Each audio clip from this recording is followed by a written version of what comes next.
If you get value out of this video, please like, subscribe, and hit that bell. Let's get on to the video.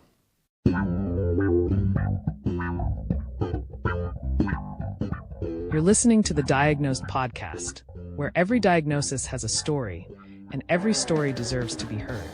From survivors to loved ones, we explore the journey together with your host, Albano. So with me today, I have a good friend of mine that I've known for 30 plus years. It's got to be about 30, 32 years now. At least. And we're going to be talking about his journey. And his journey, it's a little bit different from what we normally speak about on this channel. If you look behind me and you see the ribbon, people automatically go to cancer. But today we're going to flip that a little bit and we're going to talk about addiction. So here's a good friend of mine, 30 plus years, Danny. Thanks, Danny. How you doing, Albano? I am excellent. Good stuff. So Danny, here's something that I want to start with. Sure. With this kind of situation, let's call it addiction, whether it's drugs or alcohol, any of those things, there's usually some type of stigma that comes with that sort of illness, sickness, however we want to word it, where people automatically, when you hear that, you assume that these people fall into a certain category. Is that pretty accurate? Do you think that that's pretty mainstream? Yeah, unfortunately, we label a lot of things, and drug and alcohol kind of get labeled differently when it comes to addiction. Unfortunately, addiction's addiction. Addiction could be to drugs, alcohol, shopping, sex, all kinds of different things. It's what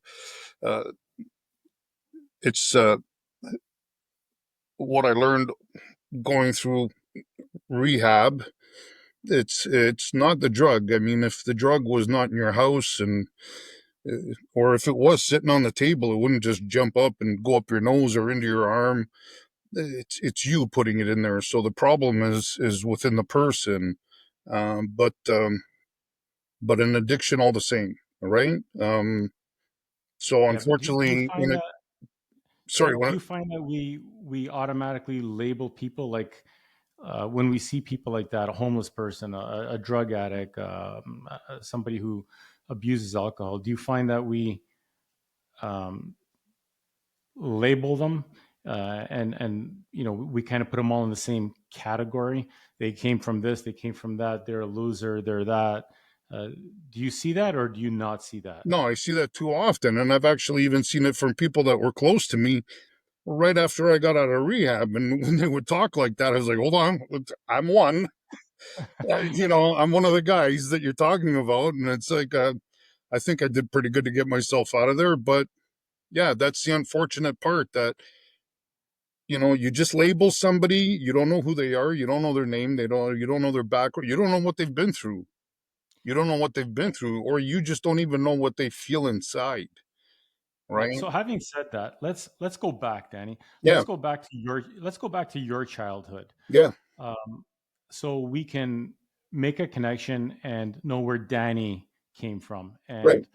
what got you into this mess, this self-described 25 years of hell that you mentioned. So let's go back. Why don't you tell us about who Danny is? Tell us about your childhood, your upbringing, etc. My childhood was, I don't know. I mean, it was a Canadian dream, I guess. My parents are immigrants from Italy, and we had a big family. I mean, I just have a sister, but outside of our direct family, immediate family, I had a great childhood. We had everything we needed in a sense. Both parents worked. We didn't really lack. I mean, nobody got a Ferrari in the driveway, but nobody lacked. There was always food on the table, and there was good laughs, and we hung out with our cousins a lot on the weekends, and went on day trips and weekend trips. So we didn't lack anything when we were children, but at least that's how we understood life, right? Right. So Yeah. yeah, it was a good childhood. Growing up was a lot of fun. There's nothing there that would even make you think that there was a path coming your way in the future that was going to take you somewhere that nobody would ever believe, right? No parent, no yourself, people that you dated, because you think everything's normal, and then one day things change. Right. So you would describe your childhood as same as your neighbors, same as your relatives, same as every other kid growing up. You had clothes, you had food, you had two parents in the home, you had love, you had everything. Absolutely. Yep. Yep. Yep. I had aunts and uncles that treated me like their own kid, and they try to talk to you like they were your own parent and guide you, and you know I mean, my uncle Mario, right? They, so we didn't lack. There wasn't a lack of anything, and as far as I'm concerned. Right. Yeah. So having said that, you go through elementary school, everything Yeah. is pretty typical, pretty normal. You get to high school. Does anything change when you get to high school? You're a teenager at this point. Um, you know, Yeah, everything uh, changes when you get to high school. yeah, obviously. I mean, you start you know developing a new crowd. You get a Yeah, little bit more freedom. absolutely. So, tell me about high school. Tell me about Danny in high school. Yeah, so high school, it actually kind of started from elementary school, like at the end What's of that? elementary school. Uh, I met a couple of people at at lunchtime in between morning and the afternoon, going back to class. I met a couple of people. I think I smoked my first joint when I was in grade 8. But there was nothing to it. I think there was like two of them, and that was it. And then high school came, and then of course, yeah, you meet more people. Your world expands. It's not as small as it was before, and you get introduced to different things, right? Different ways of life and different ways, like parties and things like that. And yeah, before you know it, everything's just topsy turvy, and you're just going at 100 miles an hour all the So, time. so you're partying, you're living life in high school. Then is that pretty much what you're saying? Yeah, pretty much. I mean, like I took my classwork pretty serious because I did try to get an education. Um, but I think when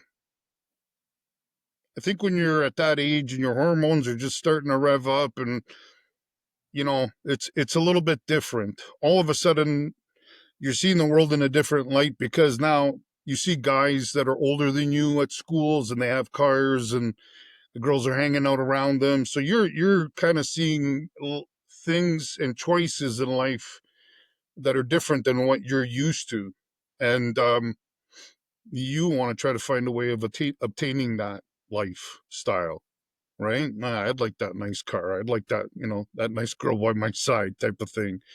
And so I guess as a kid, you do what the crowd does, right? In a sense.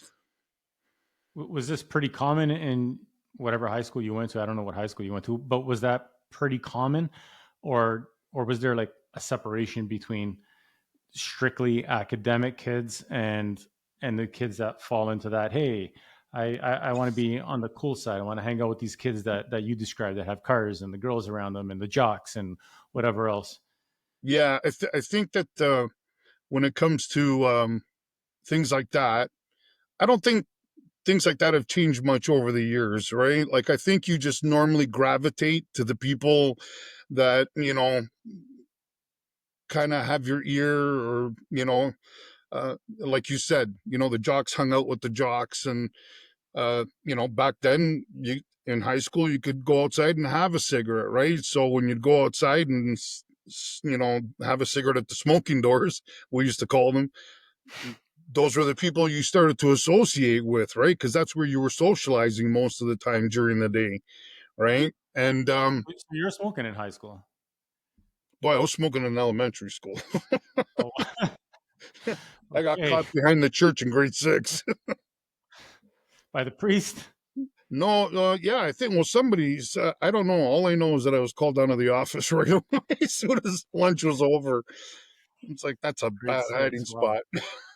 Okay, so you're doing that in grade 6. By the time you get to high school, your mind's just spinning. Oh, yeah, yeah. I think by the time grade 9 came around, I think I was a little bit, yeah, my mind was everywhere. I met people at my first high school. It was a brand new school. There was only grade nines there. Um, they hadn't even built the building yet. It was just little portables, and you got close with everybody at first because you just checked everybody out. They checked you out, and then, like, again, like I said, you get kind of got in with the crowd. But my first school was pretty good. I think academically I did really well there. It was when I went to my second high school in grade 10 because the other one was too far away. So I went to a school closer, which was had been there forever. A lot of my family, some of my family actually went there as well, and that's where things changed. That was a more mature school, you know, um, and that's when you started seeing life a little bit differently. And I think when you start seeing things differently, you start questioning the things that are in your head. Who am I? What am I doing? What do I like? What I don't like? You know, and I don't know. At first, it was kind of strange because you I kind of hung out a little bit with everybody except for the jocks. Except for the jocks, they were just a different kind altogether, and they were always on the football field. But other than that, um,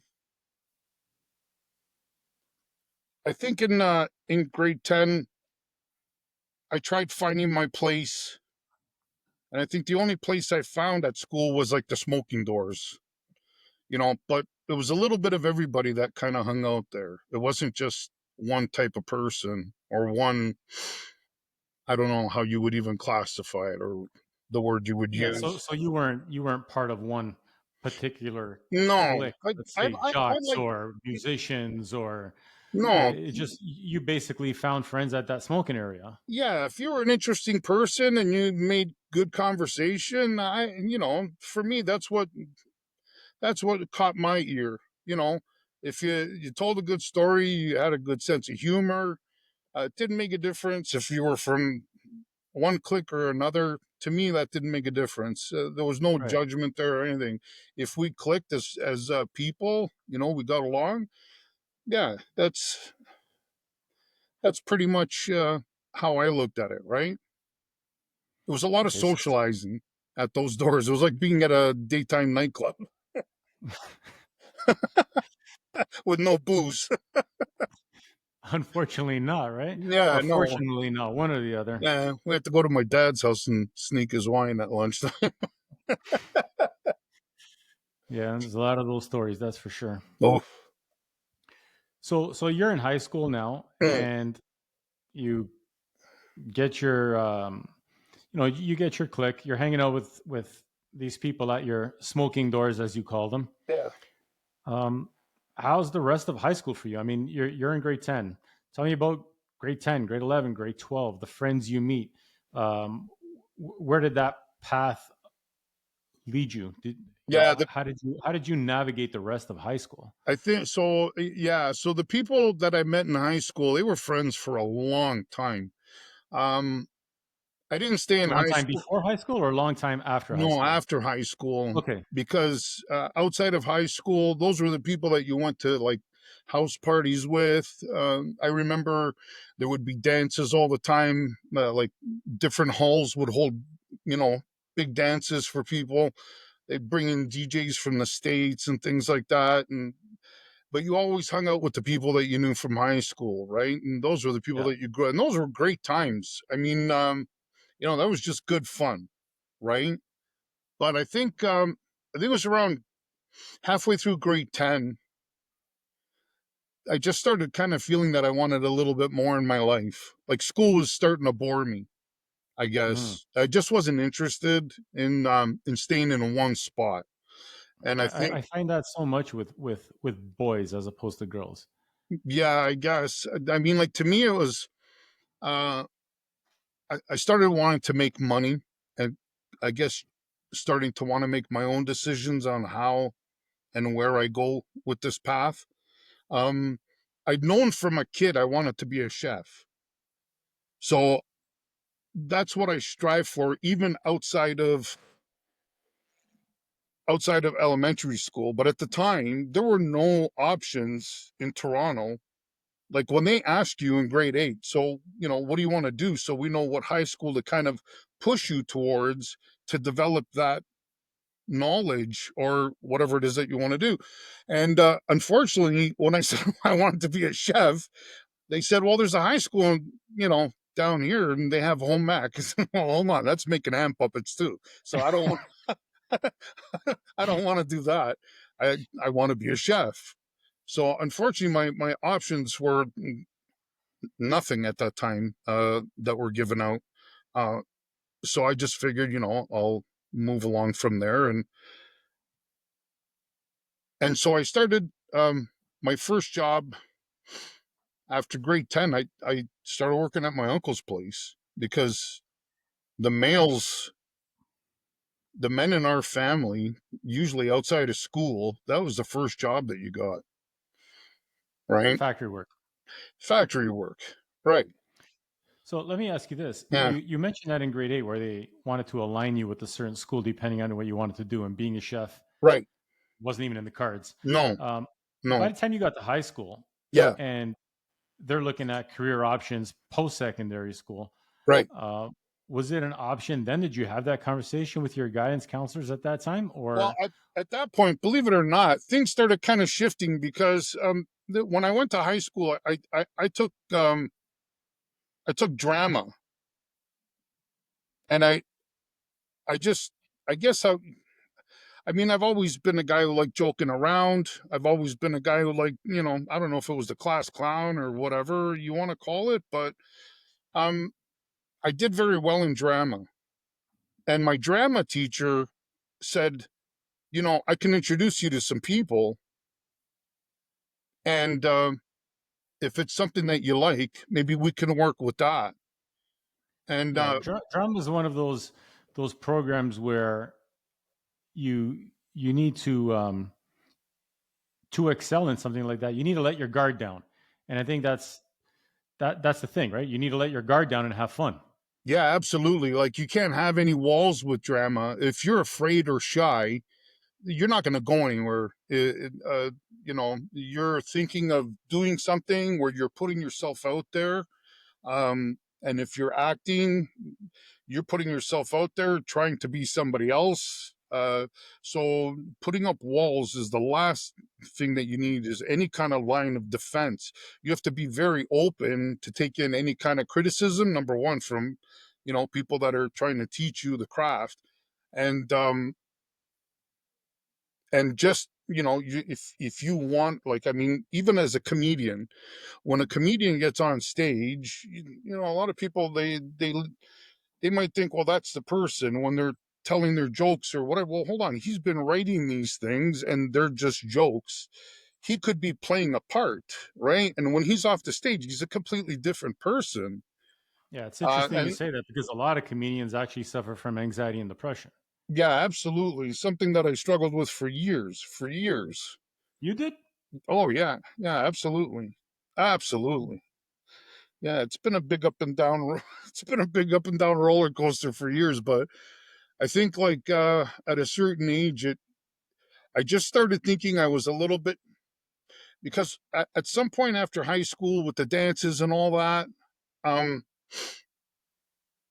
I guess what happened was I started kind of like going my own way. Uh, So, to so me, you it never just pursued, you never pursued no, the drama avenue. unfortunately, my teacher said that she knew some people in Hollywood and some people outside of Toronto, but that wasn't an option for me to leave.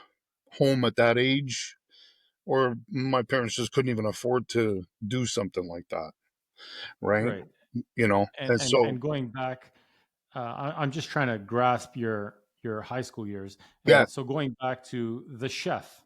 yeah, So you liked drama, yeah, you like that scene, that character, that vibe of being yourself, and I'm going to say being yourself, but really you're not being yourself in drama. You're kind of right, letting go.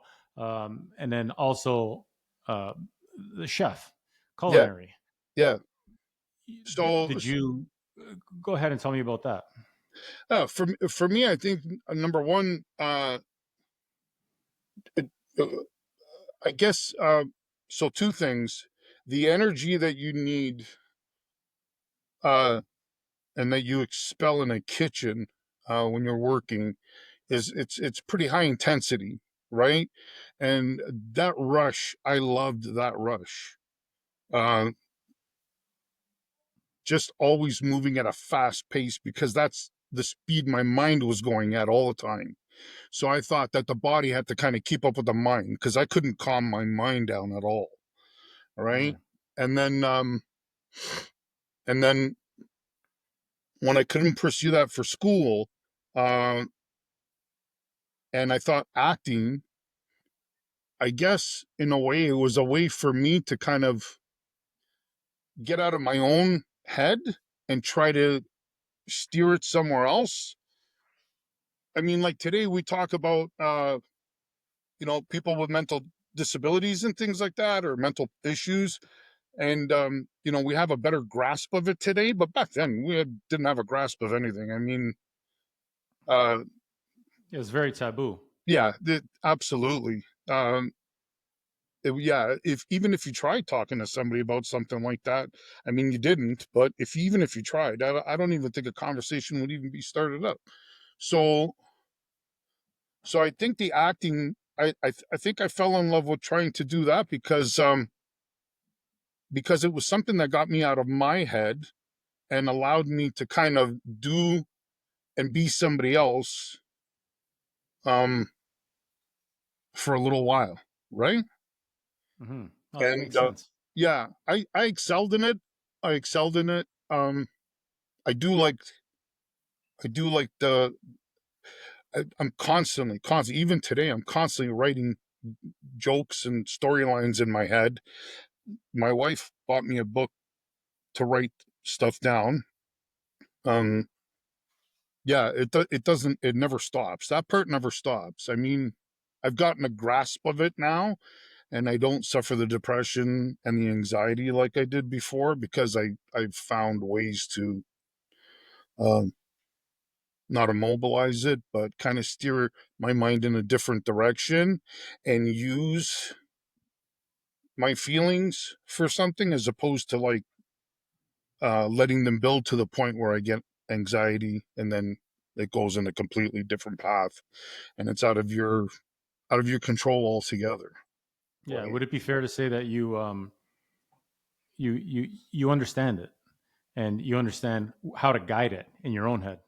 Yeah, yeah. It took me a long time though. It took a long, long time, and it oddly enough, not even a year ago, I was driving and I thought to myself, well, why am I still taking antidepressant drugs? It's like I don't even know if I'm even still depressed.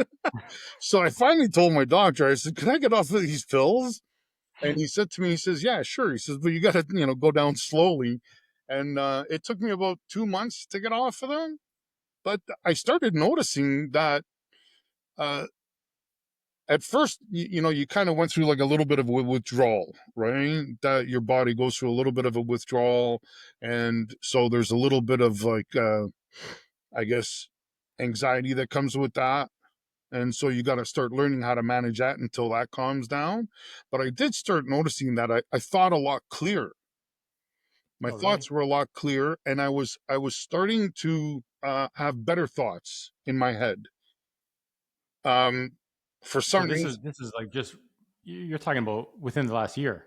yeah, within the last year, because people kept asking me like, what, for just to get off topic for a second. For a little while, we lived in Montreal, and when I was in Montreal, my wife Jen, she set me up with this guy who put comedians on stage, and I started writing some stuff.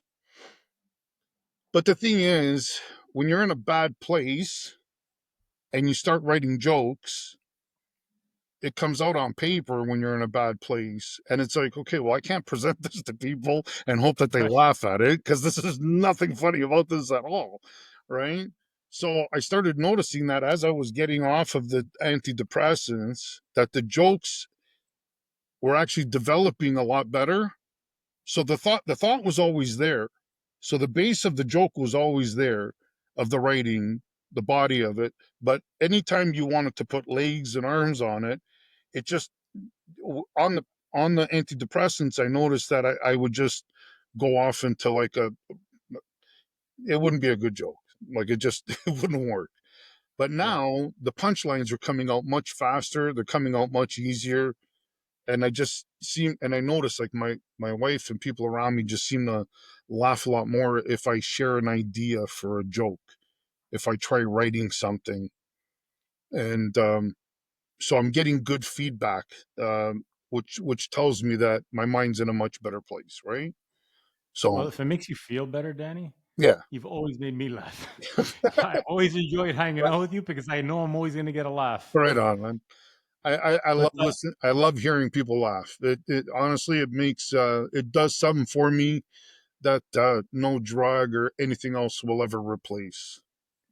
our sponsor for today's episode comes from Audrey Souza, a licensed insurance advisor dedicated to helping families stay financially supported through life's toughest moments.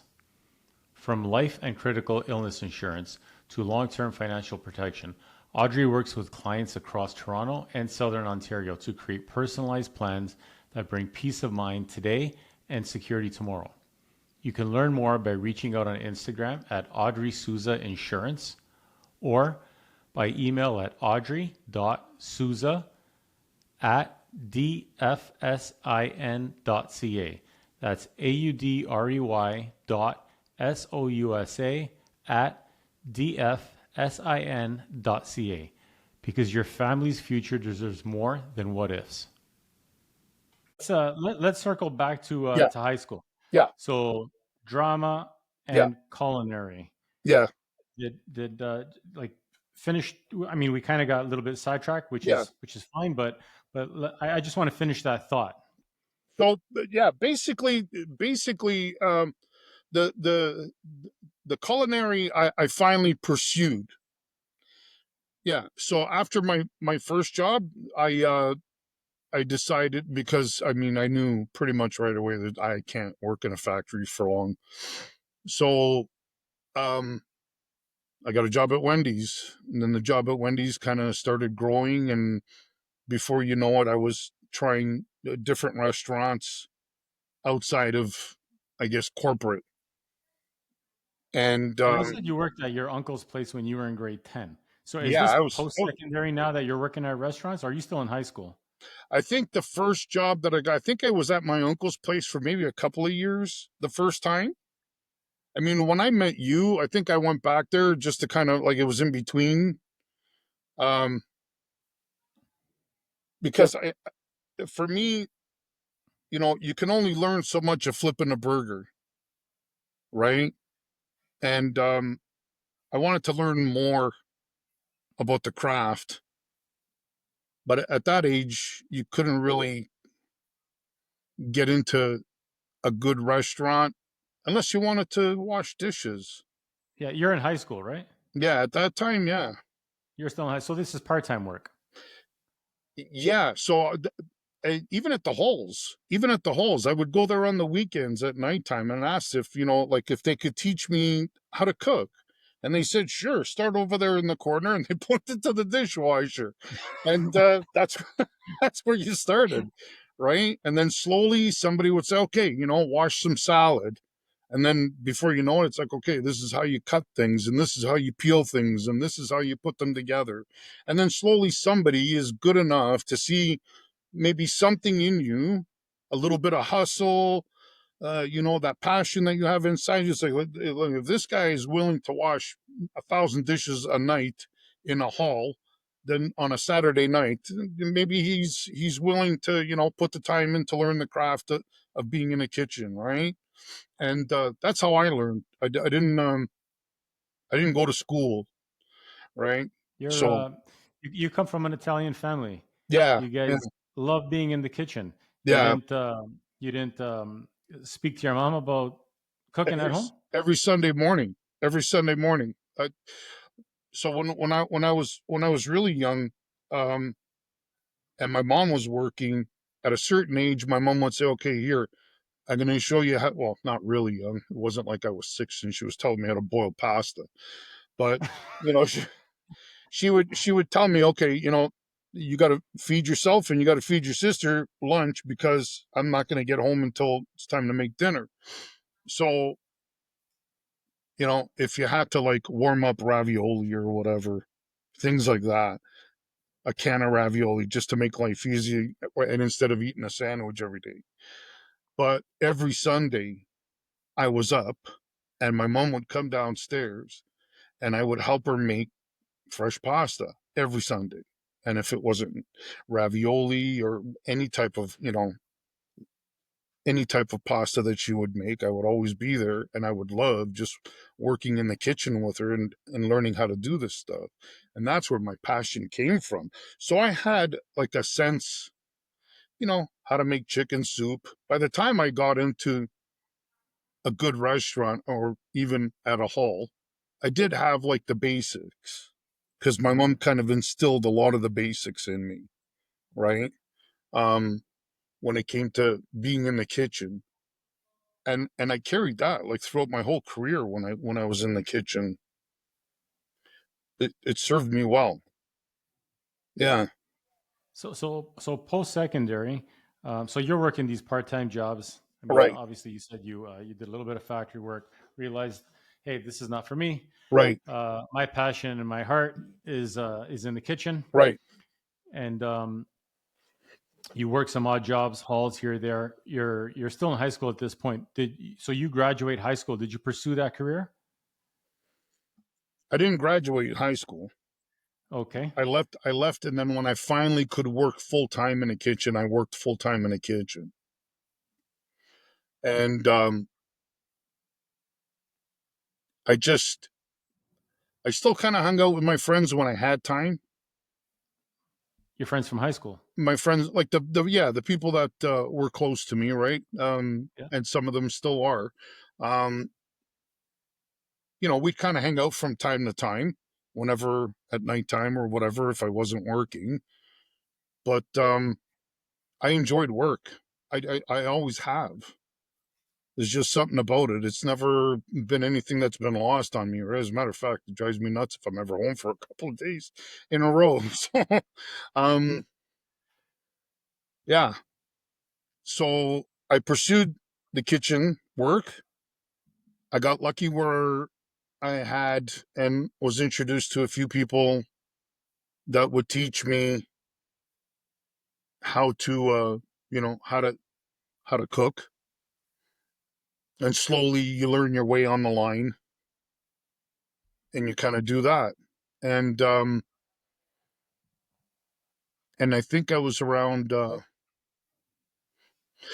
maybe 16, 17 when I had a family member open up a bar downtown, and I would work there on the weekends at nighttime as a coat check boy.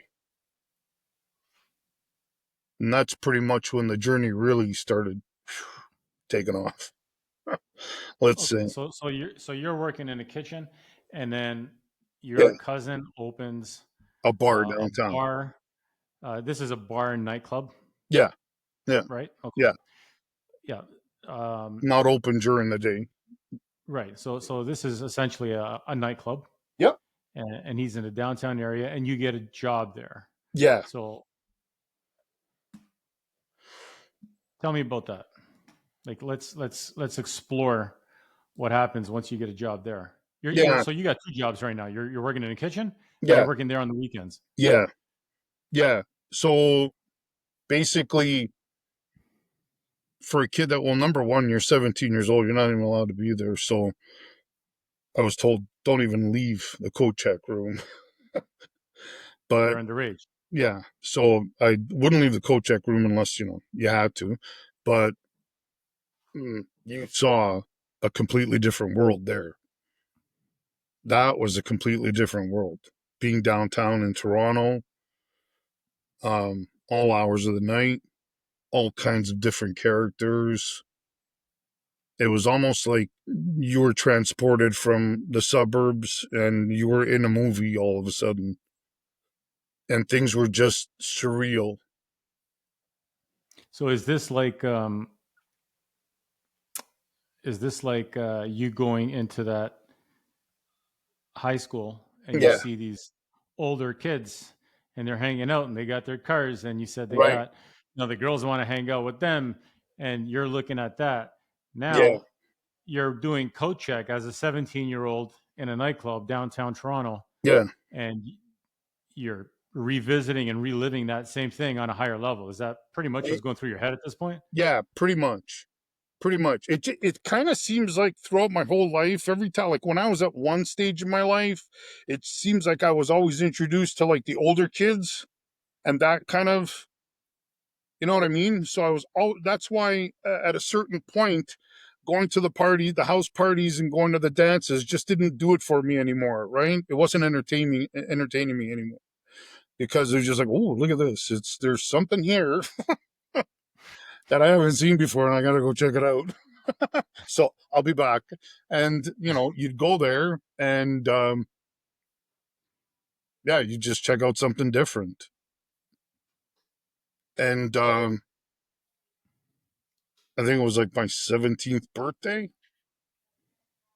One of the girls at the bar, she said, "It's your birthday. Come on back." And she took me down the catwalk out of the back of and I had my first line right there. She said, "Here, this is for your birthday." And that was it. The Your 17th birthday. 17th birthday. Yeah. And And just the feeling, the euphoria. so some girl takes you out back, Yeah. throws out a line for you. Yeah. You do your Gives, first line, gives me the rest of and the package as a gift.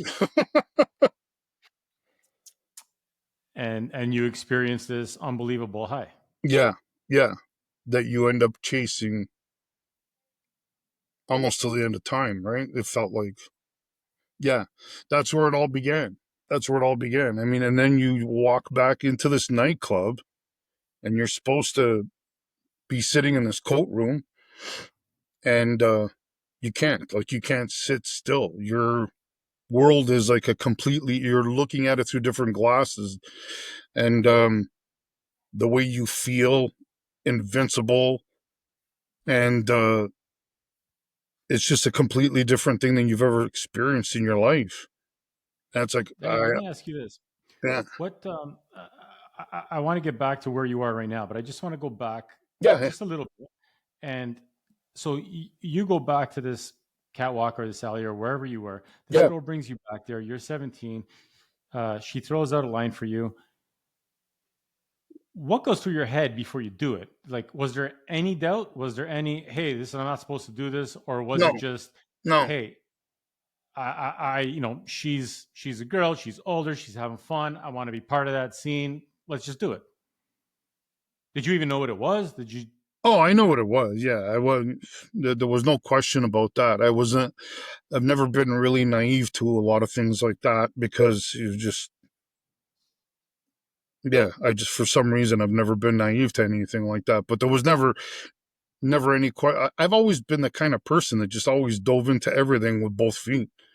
And you just listen. We'll see what the consequences are later. We'll figure it out later. We'll figure it out later. Let's see what Right. it's like now. Let's try it out. I mean, if you don't like it, then you'll never do it again, right? Okay. And So well, you're pretty high. You're 17 years old. oh You're in the club now. Tell yeah, me about that night. yeah. It just you feel like the ruler of the world. Like honestly, like that's the feeling you have. Um, I guess it would be even more amplified in that scene. Music going, girls Well, everywhere, that's the people thing, right? partying. You're hearing the music, you're looking at all these older women and all these people and the time that they're having, and this is a life that you're not accustomed to at all. This is something you're not used to seeing in any way, shape, or form, right? So all of a sudden you're in the middle of it. You just did a line of coke. Somebody, they gave you a rolled up $100 bill. They gave you a line of coke, and then at the end of it, they gave you the $100 bill, the rest of the package, and they said "Happy birthday." That's it. You're off to the races. You think, all right, well, what could possibly go wrong from here? Let's party. And yeah, Did you go back to your coat check that night? I don't even remember, to be honest with you. Yeah, I think I may have talked to somebody or a few people all night long, all night long. Like I couldn't stop talking. It was impossible to stop talking. Are you kidding? Yeah, it was something Okay. else. Yeah. So I was going to say it's a memorable night, but you probably don't remember too much from that night besides that.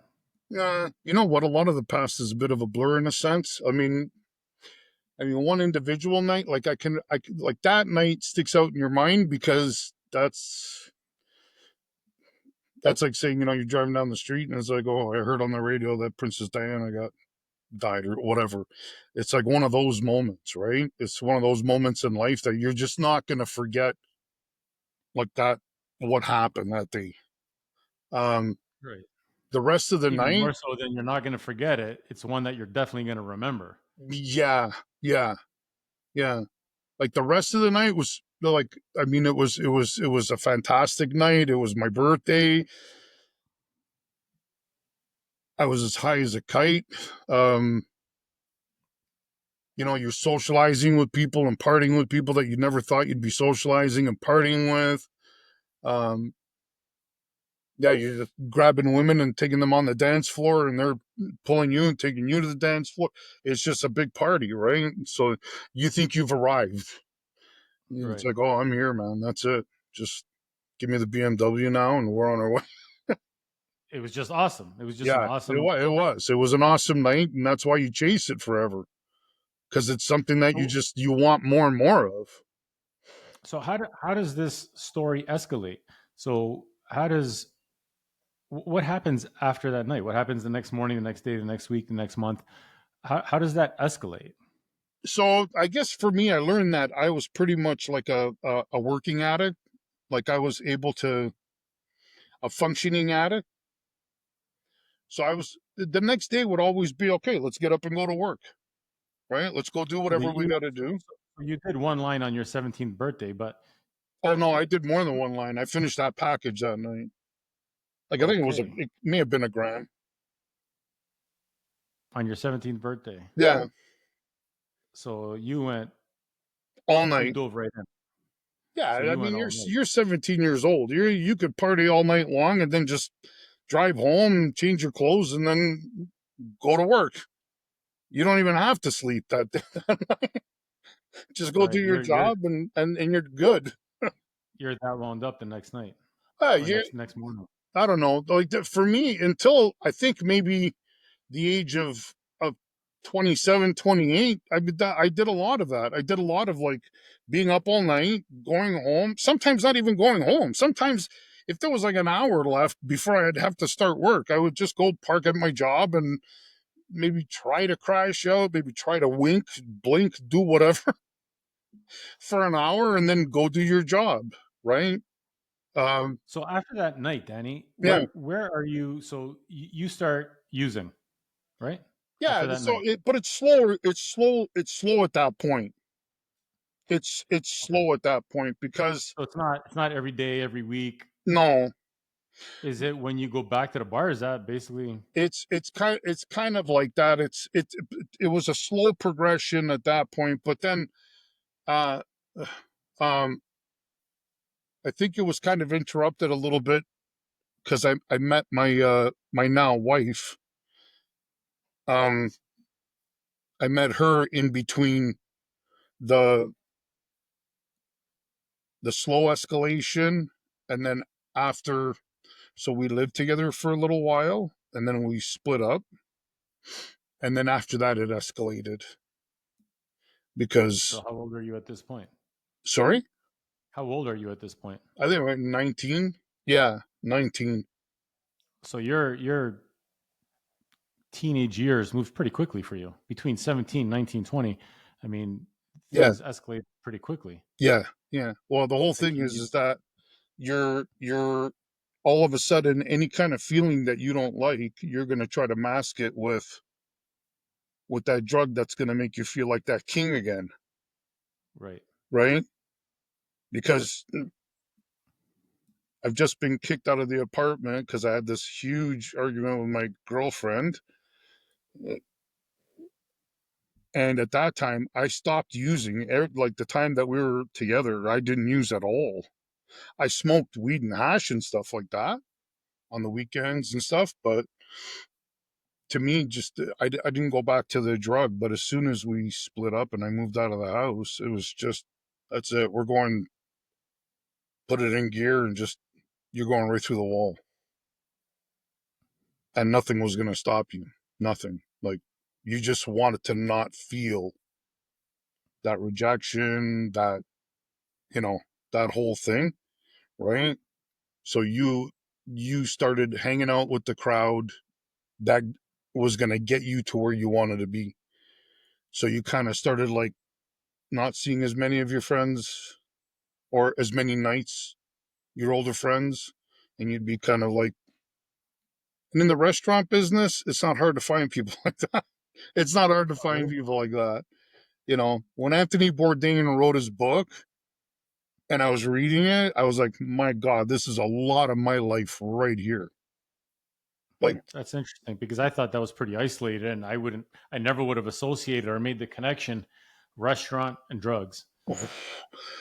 oh yeah, in Toronto, it's a, listen, I'm not saying it's every staff member. There's a lot of people that I worked with over the years that I knew were good people. Did they drink after work? Yeah, absolutely. Absolutely. There was, I mean, because you had a job that basically took up your nights and every weekend, you found places that were kind of open for staff, after hours and things like that. And um, you'd go there and you'd be able to get a drink or two or five or 10 or whatever. And then maybe you'd even meet somebody in the bathroom that would even sell you a gram or two or three or five or 10 or whatever you wanted, right? And that was it. By the time you left the bar, the sun was coming up. And you had, So your escalation at around 19 yeah, years old, um, when you guys split up, yeah, this it didn't escalate back at the club. It escalated at the restaurant scene. Is yeah. The that club, the club was not long lived okay? because of my age, and because you know, like, some things happened at the club that just weren't my thing. And and when I started seeing things like that, when my eyes were open to it a little bit more, it kind of was like, yeah, you know what? Like, things are getting a little bit shady around here, and I don't want to be part of things like that. So in the restaurant business, if you're willing to work, there's always work. So it wasn't hard for me to find work somewhere else at nighttime. Um, so did it escalate at the bar? No, it didn't, because there were people that are at the bar that kind of protected me from that a little bit, Okay. right? Even though one individual was the first one who gave it to me for my birthday, there were people there that were, making sure I didn't get out of hand, making sure that I did what I was supposed to do. But once I started, you know, again, you see life through certain colored glasses, but then when the glasses start to focus, sometimes you start to see things that just, they don't sit well with you, right? And again, you go back to your what brought you up in life and the lessons that your parents kind of gave you, and you kind of think to yourself, okay, I know I'm not the kind of guy who shies away from stuff, but at the same time, I don't want to die a young kid, right? So you make decisions on what kind of, you got to think of the big picture, right? Right. So even at that age, at 19, um, I mean, you had mentioned earlier that you just go into things and you just dive right in. Yeah, But even at that age, some of those diving boards were a little too high for you. yeah. Like, I mean, well, you start thinking about where things can take you, and uh, it's almost like certain scenes come with certain downfalls, right? So if you get involved with a group of people that do a certain thing, there's always the yin and the yang of it. There's always going to be the good part of it that you might think is a good part, but there's always going to be an ugly side to it. In Toronto nightlife, there's a lot of ugly side to it. And the thing is you're the one who's got to take the path that kind of like steers you away from that. Because for some reason, I didn't want to live out on the street. I didn't want to be destitute, and I didn't want to die at a young age because I started seeing people and things around me that was like, you do the wrong thing around here, you can get yourself in a lot of trouble with some pretty seedy characters. And it's like, I don't want nothing to do with that. I just want to Okay. So, work, party, and go home and sleep if I can, and that's it. okay. So the club part is too much for you at this point where you realize, hey, Yeah, nothing good is going to come of this. yeah, I'm going to avoid it, yeah, and I'm going to stick to um, doing what I enjoy doing in the yeah, kitchen. You're working, yeah, but somehow doing that still led you to find um, a way to guide you into that dark spot with addiction. yeah. So, um, I think ultimately, when it comes to drugs and alcohol, it's a way for you to stop feeling the way you're feeling. You're trying to do anything to mask your feeling, be it the, I don't know so much about, like, I mean, if you're someone who can control your drinking and smoking some pot or some hash, I don't see any kind of harm in the odd drink or something like that. Like, you had a stressful day at work and you come home and you want to have a drink. You're an adult, go nuts, right? Just to unwind a little bit, I guess. But when you're an addict, um, you use any way to get your feeling out of your mind, be it drugs, shopping, whatever, anything that you could do excessively and make you think of something differently. And mine was drugs, right? So, Danny, at 19, you avoid the club scene. You're Yeah, working in the restaurant. yeah. At what point is it there, or is it later on? Maybe I'm Well, jumping the gun here, but at what point do you realize, hey, I'm doing too much of this? And how often? Like where do you get to that point? yeah. For that, so I think I went through phases. Let's say when I worked in the restaurant business, and I worked for in it for a long time, that I would get home and I wouldn't sleep at all. You wouldn't be tired. You wanted to sleep. And I started going through phases where I'd go through like 2, 3, 4 weeks where I tried to sleep and you'd black out maybe for a little bit. And then you'd kind of come to. And then you just started using like over the counter drugs to kind of maybe help you fall asleep. Right. Um, I used to use gravel a lot because it was just quick and easy to find. and if you popped a bunch of those, it would kind of like calm you down a little bit. I mean, I knew that heroin was always there that you could try to kind of give you the nods, but I just didn't want to go there at this point in my life. I just thought, no, we're gonna open up another bag of worms, and I don't want to go there. Um, and then I think the worst of it was when you started having like visions, when you like mentally, you were doing so much of it to stay even functioning where you think you're functioning. I don't know. That you start to hallucinate. Like you're starting to see things that aren't there. You're starting to do things. So Uh, are you around 20 years old at this point? 21, yeah, 22? At what point is I'd say that went on from about 22 till about 27, 28. so from 19 to 22, did you Yeah. stop using completely, or is this just like a random thing No, at this I point? didn't stop using anything. I just woke up in different at different homes. I woke up on different streets. I woke up on people's lawns in the summertime. You just woke up and you were somewhere completely different. And to me, it was like you'd wake up and then you'd just get yourself up and go home, wash up, So go to that's work. between 20 and 22. You're still working in the restaurants. Yeah, yeah, yeah.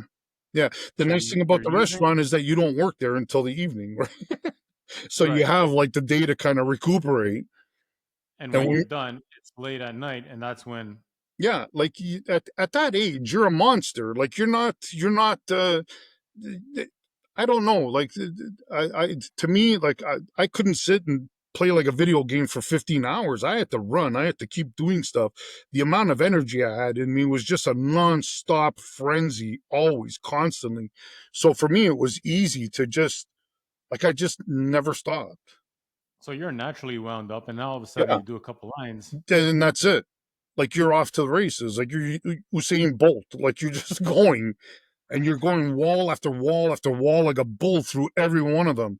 And you're working every night, and then you just, and no matter what restaurant you work at, you will find somebody there just in a conversation that you have that even just like one or two words they might say that kind of gives you that click in your head, and you're like, I found the guy, Yeah, you just pick it up. and that's it. All of a sudden, and then at the end of your shift, it's like, hey, and then that's it. Yeah, now you got your supplier for a little while here, right? Yeah. And So then, between 20 and 22, you're still using. How often do you use? at that point, pretty much maybe every other day at the most, or weekends every day. Friday to Sunday, you're just constantly So pie-eyed. you're looking forward to those weekends. Yeah, oh yeah, yeah. When Friday comes, yeah, yeah. Huh. Okay. So now you said that's 20 to 22. At 22, you said things started escalating.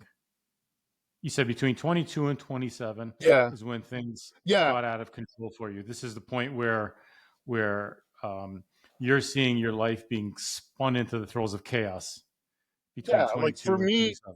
for me,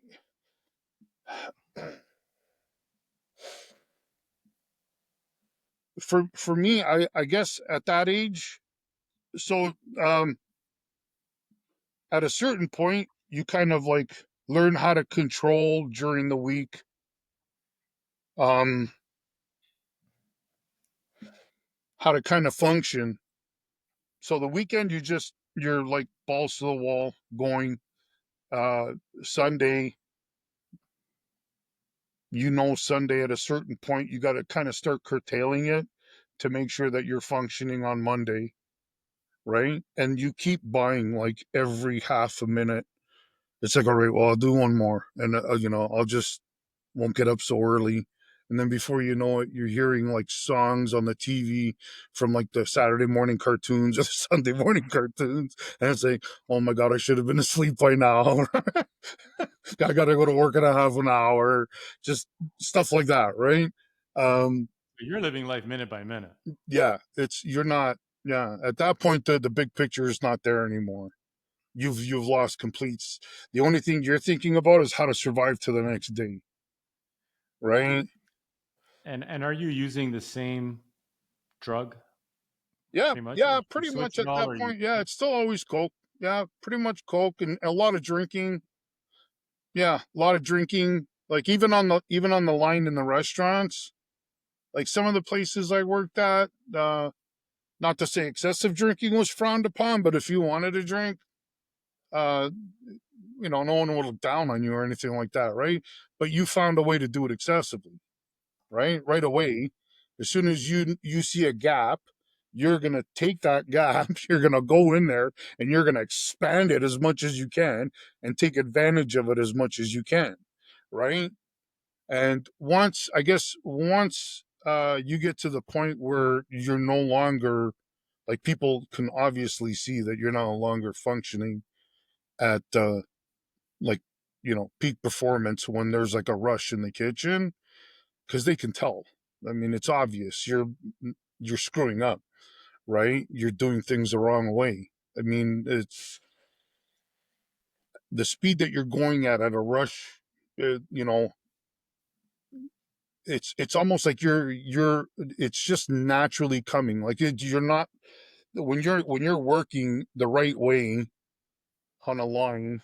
You're not. You're not thinking everything's just second nature. It's almost, it's like breathing. Somebody's yelling out 15 orders at a time, and you're picking out the few things that are your part of the kitchen that you need to do, and you're just naturally just banging them off one at a time, right? Osmosis at this It point. absolutely, you're in a completely different place.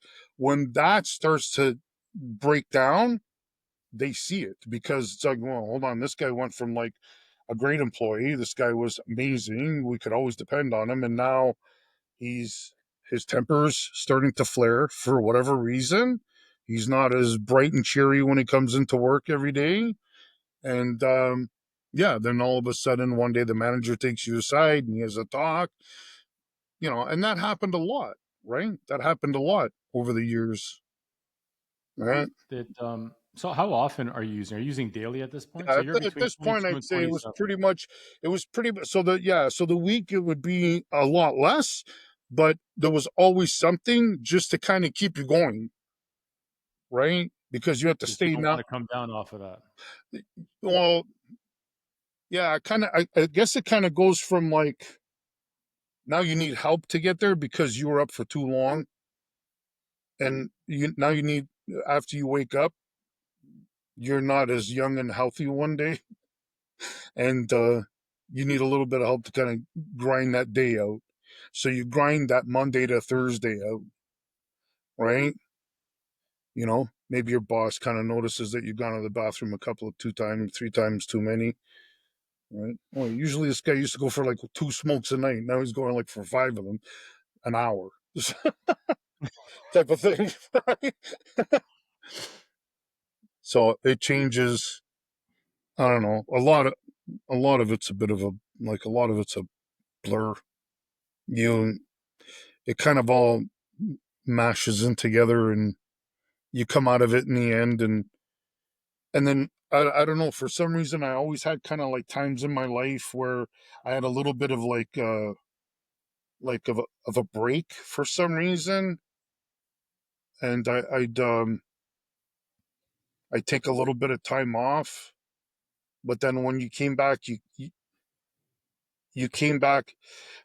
So it escalates, it escalates. If you stop, when you start again at the point where you would have been if you kept escalating. Do you understand what I'm saying? I don't know if I explained that properly. Yeah, It's you're it's not coming back it, down to where you once were. it's ascending. You're Yeah, basically starting where you left the off. habit keeps ascending even though you stop.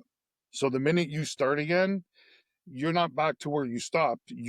You're back to like where you would have been, because all of a sudden your body's just not getting enough out of it. And of course, as the 80s go by and the people that you hang out with, the quality isn't the same anymore. And so you're having to buy more and more and more to get to that high. Yeah, so that's very interesting that you said that, the quality of people you hang out with. So you Yeah. naturally, I mean, we naturally in life, no matter what you're doing or who you are, people tend to associate with like-minded people, and we Right. seek them out. Yeah. So, would I'm sure that's also the case when when you're in the throes of addiction, you're looking for this crowd because they're the ones that That are find going to feed you that find addiction. acceptance, right? Yeah. They're going to feed that addiction. And yeah. And then you end up hanging out with them. And one day you're in an apartment on Sherburne, and there's a guy who's got stitches from ear to ear because someone tried like macheting him one day, and he's got all over them. And you're sitting there going, "Where am I?" You're like, "Well, how did I get here?" There's another guy looking through every cupboard in the kitchen like 50 times every minute. You know, there's somebody in the other room. He can't stop sweating. He's got no clothes on, and you just went in there to go get a gram, and you're like, how did I get here in my life? I'm in the middle of nowhere, people I don't even know. One guy looks like he's been macheted 50 times. Another guy keeps going through the cupboards and he's looking for a little man. And there's a naked guy who can't stop sweating in the bathroom. Like, I just want to go get my stuff and go home. Like, am I going to die here? Or am I going to, like, and yeah, you start assessing where you're at. Like, you're constantly assessing where you're at. Um, So you're having a battle in your head at this point. yeah, yeah, yeah, yeah. It's never not been a battle. It's never not been a battle. Throughout these years, like 22 to 27, we're still on that time Yeah. frame. Where are you living? Like I knew you at that time. Yeah, I kind of come and go back. Like I kind of like crash at some people's places for a little while. I go back to my parents' place for a little while.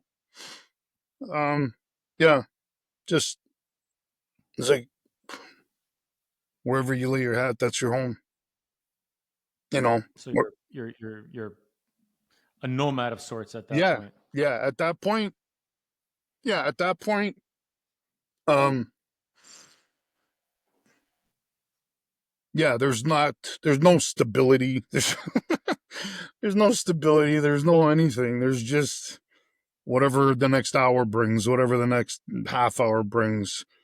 You know, sleep in your I'm car. gonna I'm gonna take a guess here. You correct me if I'm wrong, and maybe even just fill in the blanks or Yeah, correct yeah, me. yeah.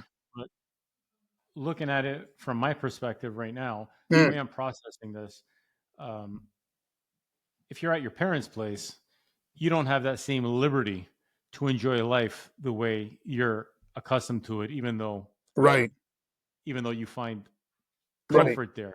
Yeah, But from what I'm hearing you say is that you're there. There's something going on in your head that says, "I need to go somewhere else because I need." yeah, yeah. And then, Eventually, and then when you're in the other spot, you're like, "Hold on, I it gotta doesn't get make out of sense for here me to be because, here either right. because I can't live like this." Is No, that? Am I processing this yeah, right? no, you're processing it absolutely perfectly. Yeah, there was no, yeah, there was, yeah. Like today when I come home after work, I love being at home with my wife. Like I just, it's my favorite thing. When I'm sleeping in my own bed, it is the greatest thing in the world. When I come home and my dogs are barking and they come to see me at the door, I cherish it like I cherish nothing else So because I never had it. Right? Yeah. right Yeah. at some point, Yeah. um, this comes to a head. Yeah. Your like I said, your life is kind of out of control. Let's say, Yeah. Yeah. where you don't have any structure or stability or Yeah. um, you know anything positive to look forward to beyond your next line. Right. Uh, at what point? Where's so? I've always heard people say you have to hit rock bottom before you seek Oh, out help. yeah.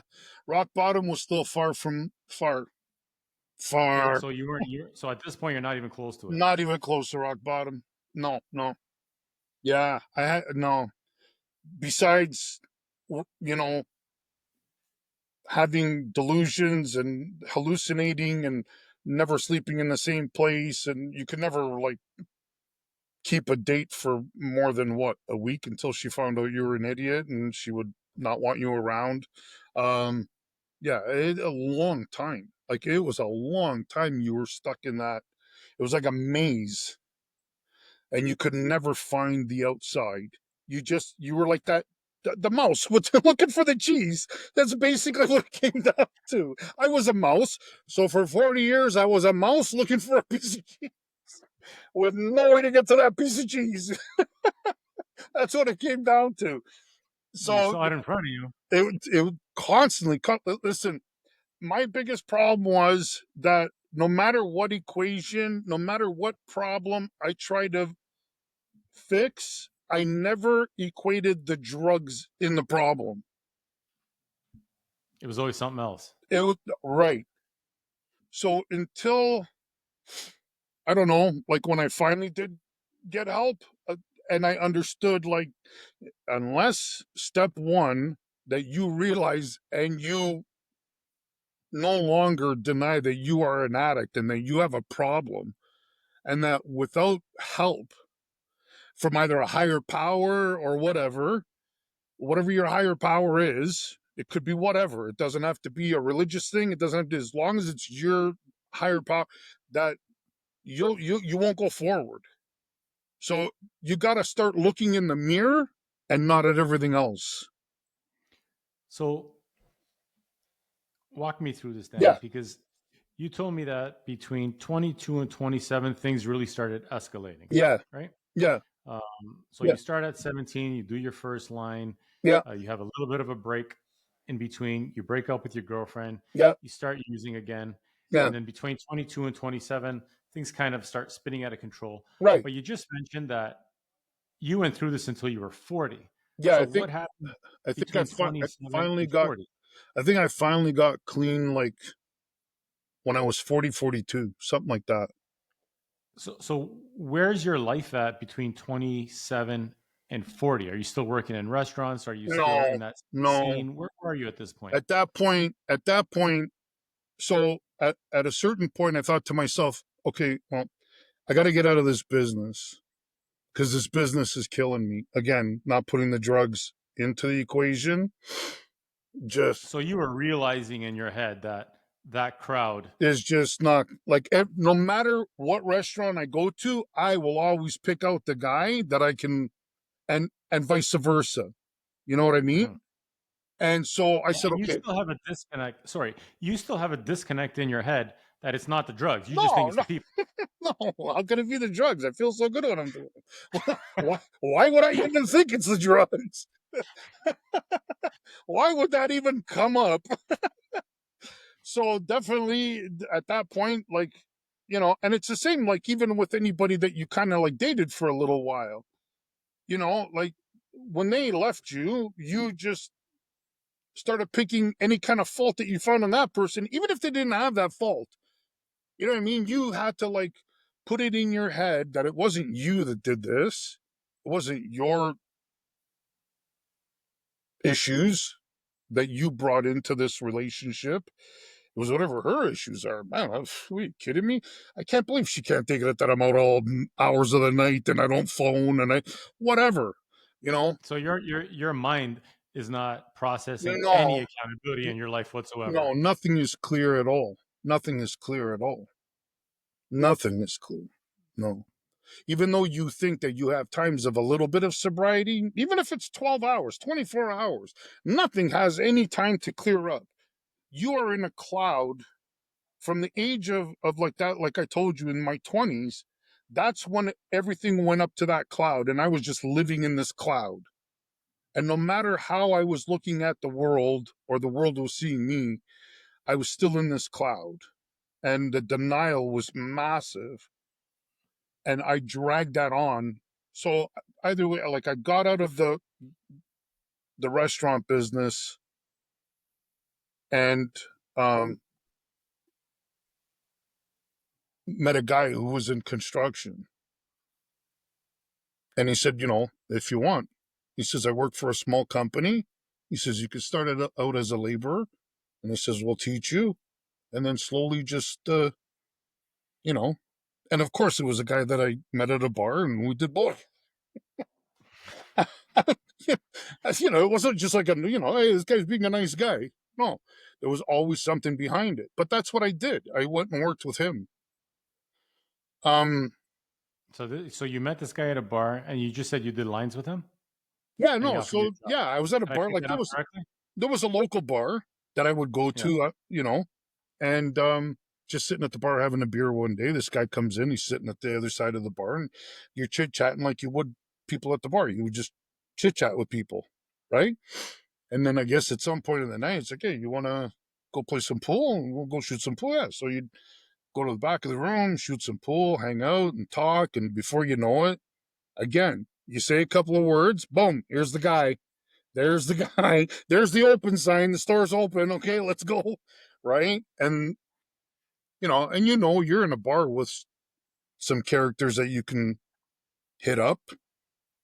It's like, all right, let's go to the can and we'll go do a couple of rails and come back out and we'll finish the game. And then before you know it, you're best buddies. You don't even know this guy 6 hours. Hmm. And this guy's the best friend in your life. And you're going to depend on him with this job and that he's going to teach you whatever to do whatever you're going to do for the next 10, 20, 30 years of your life. And that's basically what I did. I got in construction. It was a small operation, so wasn't like building subdivisions or anything. So it was just kind of me and him and a boss that showed up every once in a while.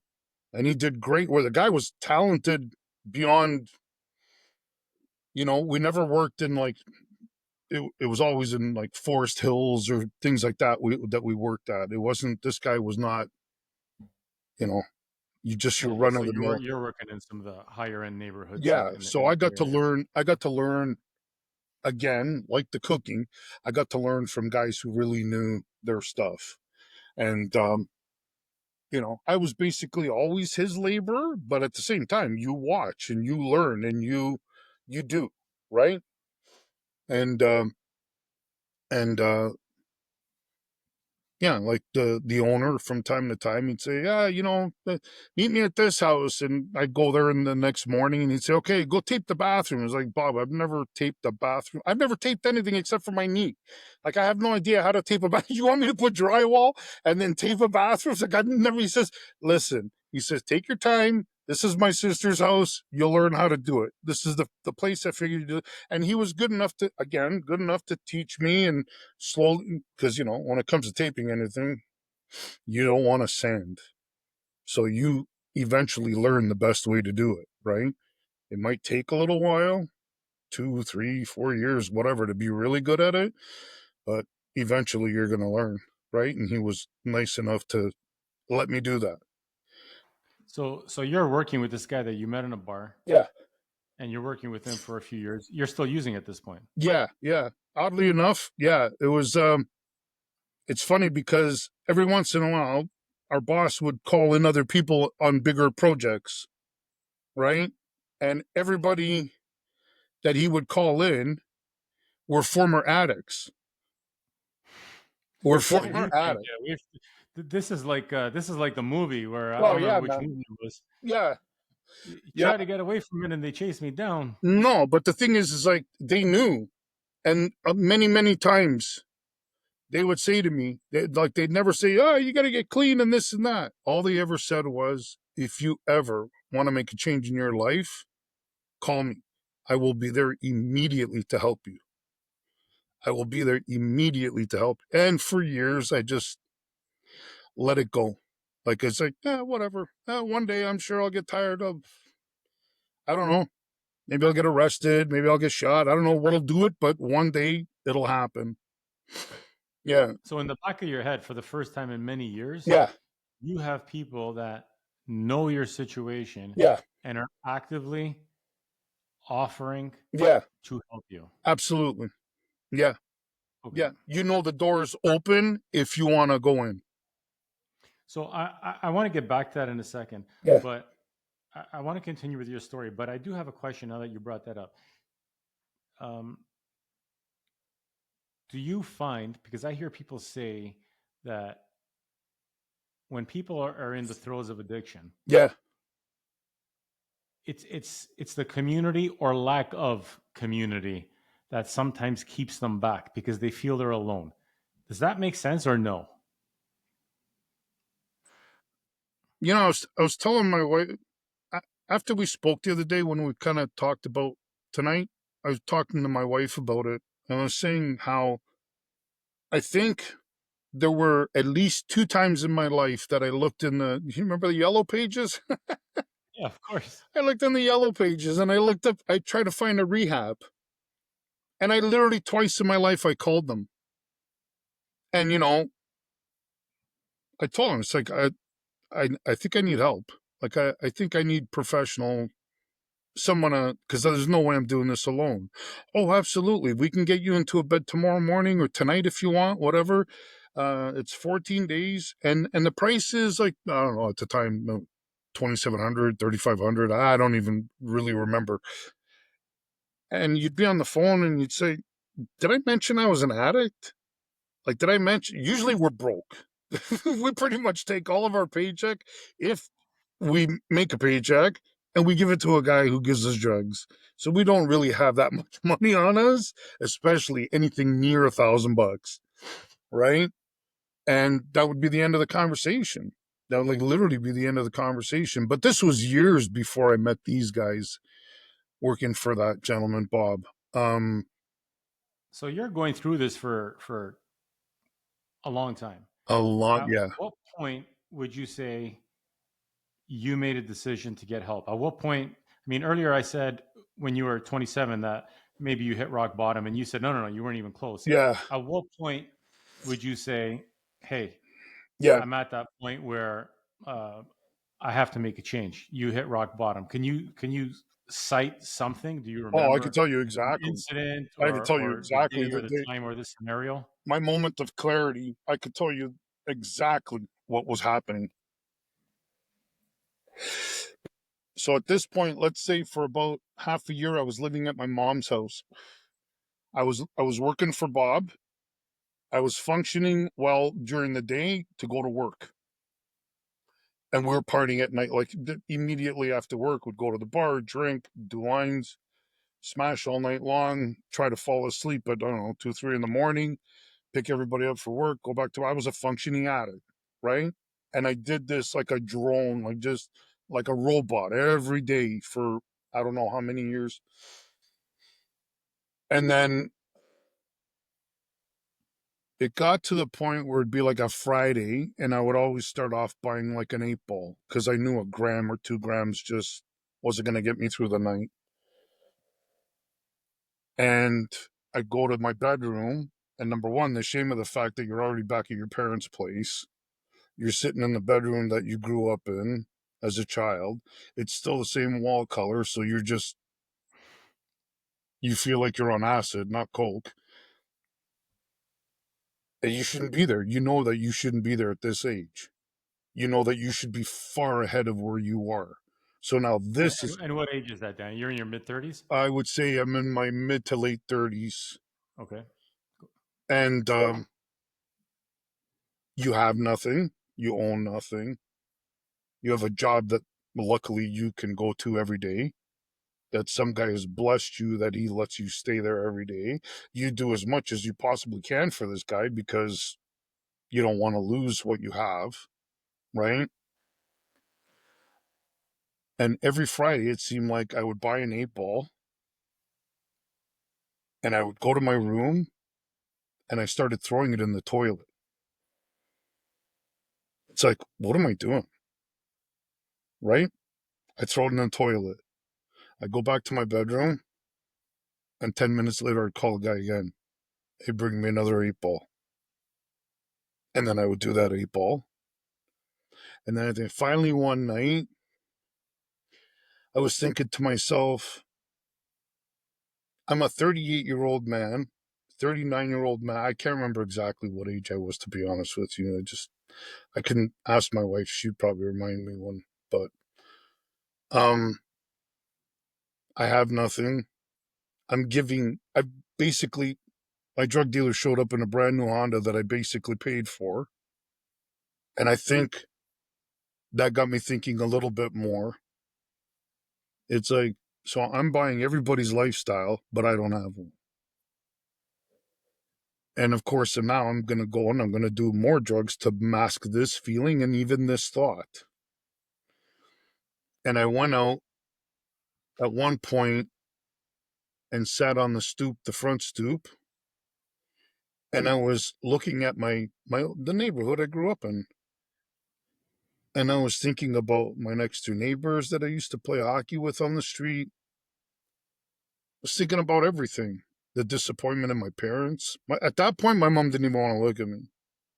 My dad did everything to try to maybe like keep me functioning alive, but my mom just completely disgusted. And I don't know if it's your subconscious. I really don't. But uh, I heard the words in my head. This is not the reason why you were put on this earth. And um,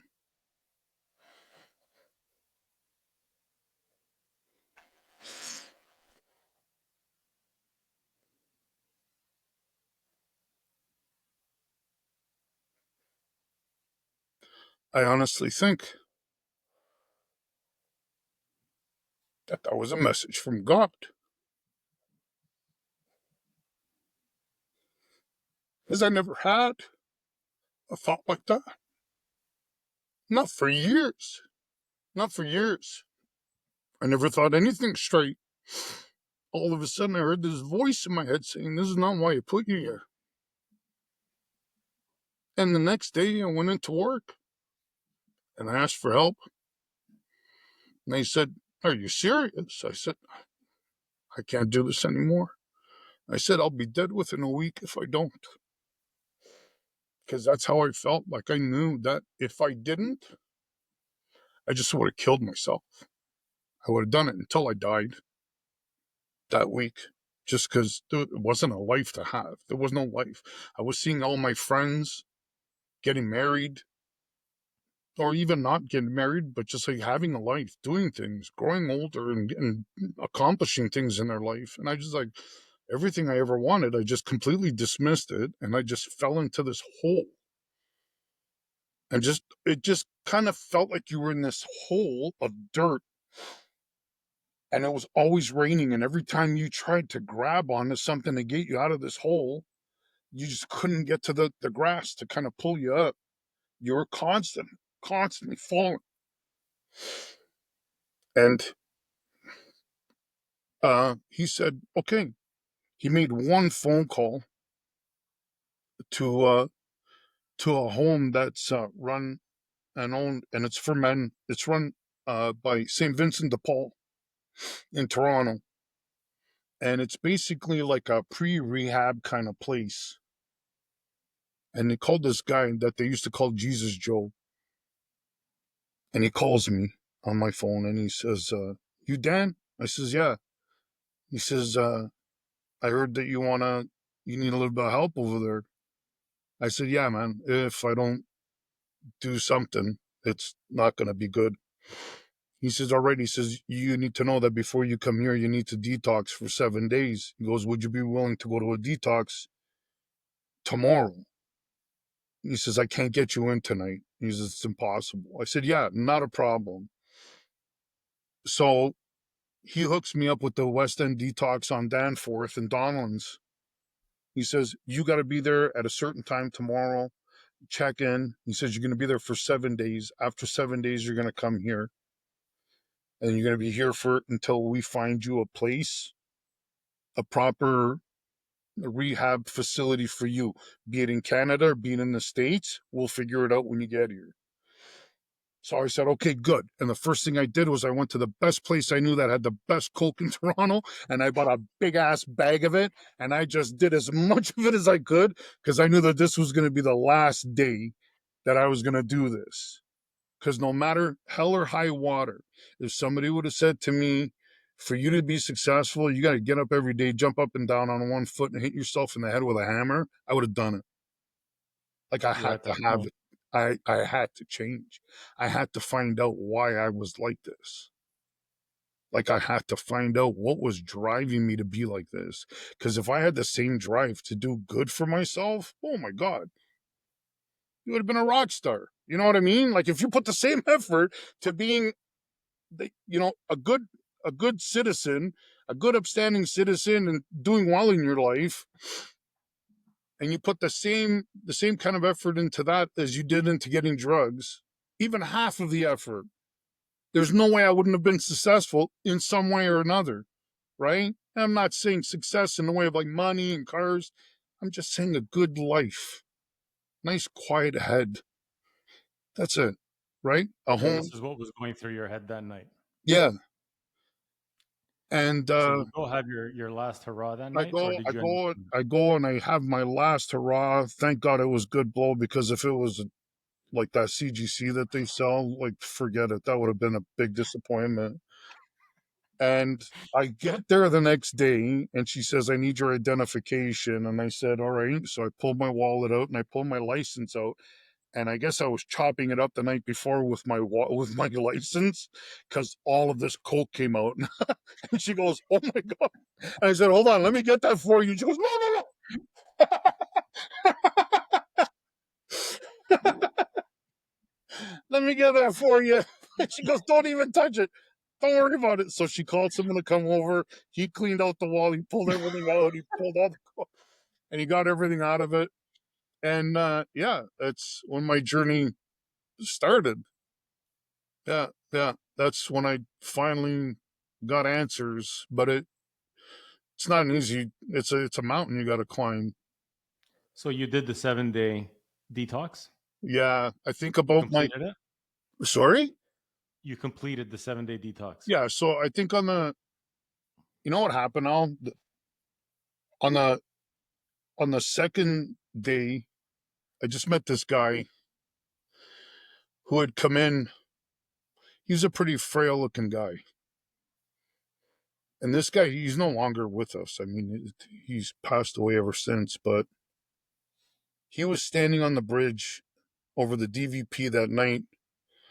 I can't remember if his last name was Cruz, the guy who worked and got raped over there at Maple Leaf Gardens. He was one of the guys that was involved with that. And he was telling me, As a victim. yeah, as a victim. Yeah. Okay. And he was going to jump over the bridge the same night, like off of, I think it was, I think that's Is Blue. it the Bloor Yeah, Viaduct? the Blue Viaduct there. Yeah. Yeah. You know how they fenced it up since they put the wires up so people can't do it because of that, Yeah. right? Well, Yeah. he was there that night, and he didn't get into why he didn't.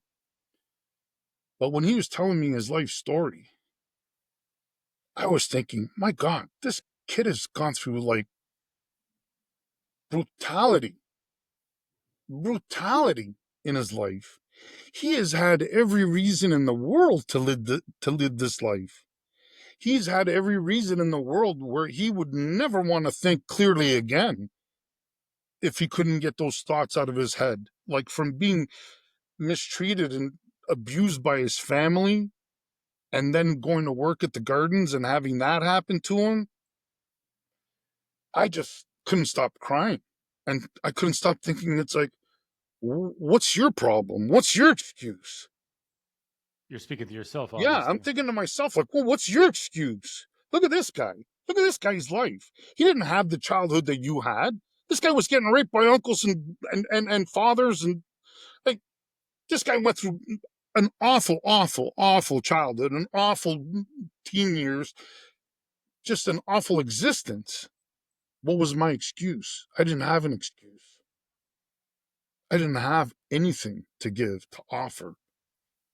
I just, I don't know. I don't know. And I thought, that was it. Like, there's nothing that's going to stop me from changing this. The next day, we would always gather in a circle, and they had like a psychologist and I guess, a guy that would kind of help you figure things out a little bit. if you had any questions. And at one point, I don't even know if anything triggered it off. I just started thinking, like it all hit me at once. It was another moment of clarity. And the only way I could define it, as if like I went camping one time up in Algonquin Park. The week before there was a tornado, and we were doing some hiking, and at the top of this cliff you could see the path the tornado had taken through the trees. And that's exactly how I saw what I had done to everybody in my life. And my life, I was like a tornado. It's like, hold on, you didn't just ruin your life, Dan. You've ruined a lot of people's lives. You affected a ton of people. And I just couldn't stop crying. When I realized the damage that I had done, it was impossible to stop. I had to let it out. If I didn't, I could never come to terms with that. And it was uncontrollable for like hours. And I just started phoning. Like the first person I phoned was my mom to apologize. How do you begin to apologize for something like that? But I guess you begin with your mom, because if anybody's going to forgive you, it's going to be your mom, right? If anybody who would even give you like the time of day at that point, if you decided to change your life, who would give you that? Yeah, that would be your mom. So I called my mom. I started calling around and apologizing to anybody that I could get a hold of, even though I wasn't even doing steps yet. I was just in detox. It's just I had realized what I had done. And some people just didn't want to answer the phone. Some people didn't want to talk to me and still don't talk to me. I wrote them letters, called and left messages. That's why I say it was a mountain to climb, because so many feelings, so many, uh, uh, you think about the word regret. And one of the things I learned was, regret has no value. It has none whatsoever. It doesn't do you any good. Whatever you've done in your life will always take you to be the person that you are. And I'm a much better person, so I don't regret what I've done. I mean, I don't regret what I've done. I can't. Yeah, when I look back at certain things in my own life, nowhere I'm not diminishing anything you're going through, because I Yeah, haven't yeah, gone through anything like that. Um, but I just like to say character building. yeah, yeah. You know, Absolutely. Yeah, that's a they're good way to. character building experiences. Yeah, I think because when I finally left detox and I went to, they used to call it the house. If I remember correctly, I think it's called Ozenham House, and there's two of them. At the time, there was two of them. One of them was in Toronto, and I think another one was just outside of Toronto. But I remember struggling for the first few days with this regret. And there was a girl that worked in the office. Her name was Kim, and I guess she saw me sitting there, and she said to me, she said, "How you doing?" And I was telling her, I was like, "I'm just struggling with the regret of everything." And that's when she told me. She said, "You know what, Dan? There's no there's no value to regret. Try to move on from that, because So at this point, Danny, you've left the detox and you're at now I'm at the Ozenheim next at the phase. house. Okay. Yeah, Okay. Yep. Go on. yeah. And it's just a small house down by Rogers and Keel, down back there, and I think there was like three men to every two or three men to every bedroom, and you were assigned a job, and you went to group during the day. So you all got together downstairs after breakfast and getting your bedroom all cleaned up, and it was very structured. It was very structured. Like their thing, number one, your food is very, oh, even in detox, your food is heavy in carbs because most people that go through that kind of lifestyle, maybe they don't eat much. They have, and so they go in there needing a good meal. So you're eating heavy carbs and you're always going to like some kind of circle meeting where, you get to hear other people's stories. You get to tell your story if you feel like it. You know, eventually, I guess you open up and start spilling the beans a little bit. And you go to AA meetings at night and you go to CA meetings, Cocaine Anonymous. That's, um, that's more like of a religious base than Alcohol Anonymous is, but they pretty much work on the same. One is Cocaine Anonymous is that like your higher power is God. In Alcoholics Anonymous, it's whatever your higher power, whatever it is, gets you through the day. It's uh, but either way, they pretty much kind of work the same. In CA meetings, um, they just kind of do like little groups, and you kind of share through there. In AA meetings, it's usually someone after the first part of the meeting. Um, they'll have like a guest speaker who's gone through it and maybe tell his story. So it was a lot of that until um, you got to learn how to socialize with people again a little bit, you know. And the people that were there, the counselors that were there were absolutely fantastic. And then I was sent to Renaissance, I don't know, Renaissance House on Spadina, and I was there So for, this is after your week at St. Vincent yeah. at the house. I know I So now was you're If St. Vincent de Paul. I must have been there for about a month. so you go to detox for 7 days. I You go went to to the detox house. for 7 days. I would have went there for like 11 to 14 days and then another spot, like an actual rehab facility, but they couldn't get a spot for me yet because remember I wasn't paying for it. So, and that's the thing. Like a lot of people don't know.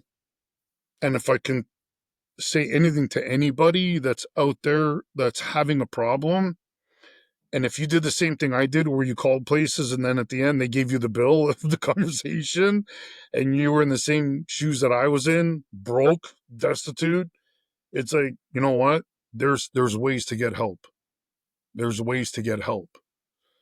You know, that there's programs that will pay for it. And thank God for them because they saved my life. Once I understood why I was doing it, for me, it was almost like the snap of a finger. It was almost like a 180. Like I just turned the other way and it was like, okay, let's rock and roll. That's it. We're done. So you stay. How long did you stay at? So you were at three places Yeah, to do detox. I went to Ozanam House. Okay, Uh, I went to Ozanam House after detox. Then I and went you to were there for how long? Ozanam. Yeah. I think I was there for anywhere between 15 days and a month. So this is not technically No, uh, it's a basic. rehab facility. It's basically like a home for men that kind of like they kind of gear you up for rehab, Okay, right? They kind of start doing what you'd be doing in rehab, great. but you know, there's a little bit more to it in the sense that you're learning responsibilities. Like when you go to rehab, there's someone who's, from what I learned when I went to this Renaissance house, like you know, it's a very good facility, and they have a cook that works there. She cooks for you or cooks for everybody, you know, in the This cafeteria. is the actual rehab now. It's the actual rehab at Ozanam And you House. you You got a mentioned earlier job. that Sorry, it was it could either have been in Canada or the U.S. Did you end up staying in Canada? Canada. Yeah, right in Toronto. Right in Toronto. Right on Okay. Spadina. Okay, so Sorry, you the go to road this over from rehab. Spadina in the annex. Okay. Yeah, and you were when you had free time, you were allowed to walk 2 blocks over one way and 2 blocks over the other way. So east of Spadina, you could go over 1 block or 2 blocks. And the only reason why they had that was because there were the two churches that had one had AA meetings and one had CA meetings. So you were allowed to go as far as those two churches, but that was it. If you went outside of that like block that they gave you, that's it. You were out. So one thing that they didn't mess around with things like that. Uh, you needed to do your bed every morning before you left your bedroom, and you needed to shave, and you needed to do like your bed, like army, like they wanted army style corners and not anything that looked like you just did it half-assed or anything like that. They wanted to see that you were serious. If they didn't think that you shaved, like if you went up to them and said, no, no, no, I shaved, he would tell you, well, go back, get a little bit closer to the razor, right? Something like that. Um, they didn't mess around. And if you decided to play with them, they wouldn't have it. You'd be out. At that time, I learned that 27 people had to die for your bed. Wow. Wow. 27, That's 27 men, like, I mean, people had to die before you got that bed. Yeah, that's an eye-opening number. yeah, yeah. So to me, putting the label of being a loser, you know what? I don't know. Is it a sickness? Is it this? Is it? I don't have the answer. But for every addict out there that struggles, you have to pray for them every day because a lot of them don't make it. A lot of them don't make it. They just don't.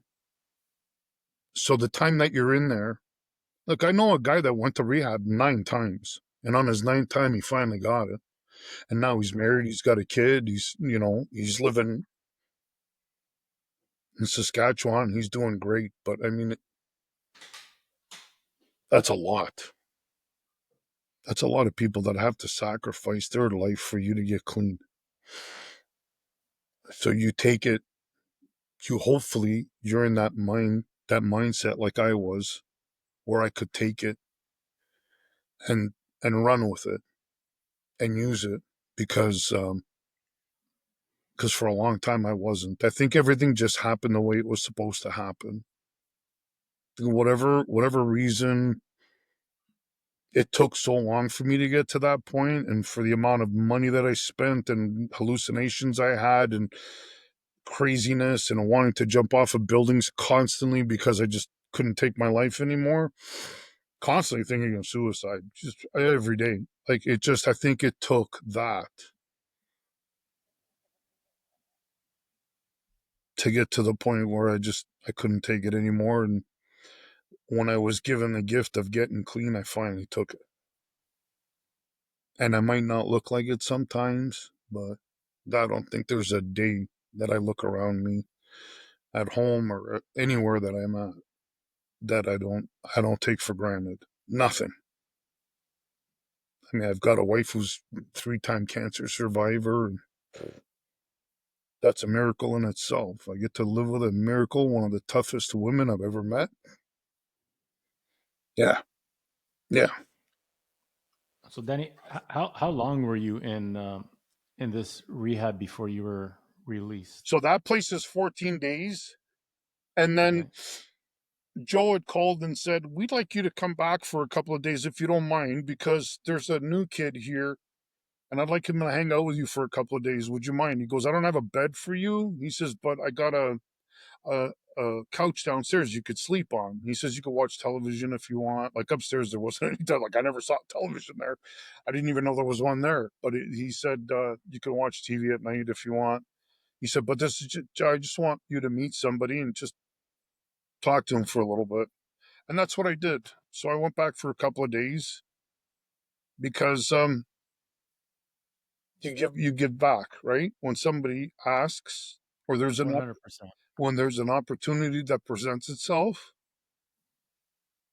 yeah, I'll give back until the day. Like anybody ever. I, the first day I was at home, of course, I saw friends on the street from the neighborhood, and right away, hey, call me anytime. It's like, here's the deal: when you want to change your life, you know my phone number. You call me. I will be there right away to take you to where you need to go to get help. But until then, unfortunately, we can't hang out anymore. We just can't. It's Yeah. gonna So, it's gonna cost me too much. yeah. Your sobriety becomes priceless. Yeah. I can 100% appreciate that. Yeah, yeah, I'm pretty sure you can. Yeah, So you leave the facility. yeah. You're feeling good.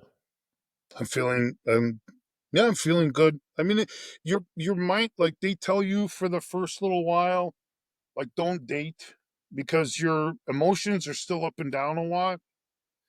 And they don't want you to get to a point where you're gonna use drugs. Like try to keep your life simple for a long time. Like just try to keep your life simple, and they help you a lot with getting back on your feet work wise if you need. They help you a lot if you've, like, let's say if you've obtained a massive amount of debt in your life over this time, that if you have to, like, apply, excuse me, for bankruptcy or what have you, they're there to help you for whatever you need. And they always say once you've gone through those doors are always open for you. There will always be a seat at dinner time or at any time at any one of those places for you. So if you Just have any feeling, any thought that's abnormal, you just pick up the phone and right. somebody's there. Yeah. Like, I mean, once I went through the rehab and everything, I was actively going to meetings constantly, which were fantastic, which were great. Um, because it's kind of like, I mean, I still I actually have been listening to the AA audio book, and I still have my both my AA book and my CA book here, but um I got it as an audio book because I'm driving on the road all the time, and I just started listening to it again a little bit because just to kind of refresh your memory. And I even said to my wife, I said, I wouldn't mind going to a meeting around here and just kind of like going in there and meeting some people and listening to some stories. And you can never forget who you are. You can never forget where you came from, and you can never get complacent. Not that I feel like I'm going to go out and get high. No, I got Right. responsibilities, and I don't want to lose my wife and and all that other stuff. But I don't feel that. But if there's an opportunity to just sit with, like, my kind a little bit, if that makes any sense, just my people a little bit, where maybe I can, if somebody wants to talk, if somebody hears my story, maybe that might help somebody. Maybe that might trigger something in somebody. I don't And I know. think you're doing that right now. Yeah. Well, yeah. Yeah. Yeah. So what is life like post rehab? You come out of rehab. Actually, sorry for laughing. So, Jesus Joe, I remember one specific day he was sitting there. He says, "You want to know what life is like when you get clean?" He says, "Let me show you." And he just stood there with his arms crossed like this. And he's just tapping his foot. He said, "This is life." He says, "What are you expecting? Bells and whistles?" And today, when I first got out, it was just life. It was just life. Like you were too busy trying to catch up with all the time you lost, right? And trying to build a little bit of something, relationships, friendships that you had in the past. So that took a little while. That took a little while to build. Um, so I don't know. But then once you got that, so as I was saying before, they said don't date anybody for 2 to 3 years, and then so my wife, we met when I was 17. I met her at work. She was getting yelled at it was my second day at work. She was getting yelled at by the boss. I went out and I said, "Why are you yelling at her like that?" And I said, "If you yell at her again like that, I'm going to hit you and you're going to have broken teeth." And I got fired right away. And before I left, I got her phone number when we went out on a date. And so a few months later, we got an apartment, and she found out I was a little bit younger than her. I'm like, you robbed the cradle. What can I tell you? Well, we lived together for a few years and split up. 20, almost 23 years, 24 years later, somebody decided to make up a thing called Facebook, and she found me. And she goes, "Is this the Dan Sergini I used to live with at such and such?" I said, "My God." So I said, "Yeah, this is my phone number. Give me a call anytime." And she called me, I think, a day later, 2 days later. I'm not too sure right now. But yeah, she wasn't going to get away with me on this time.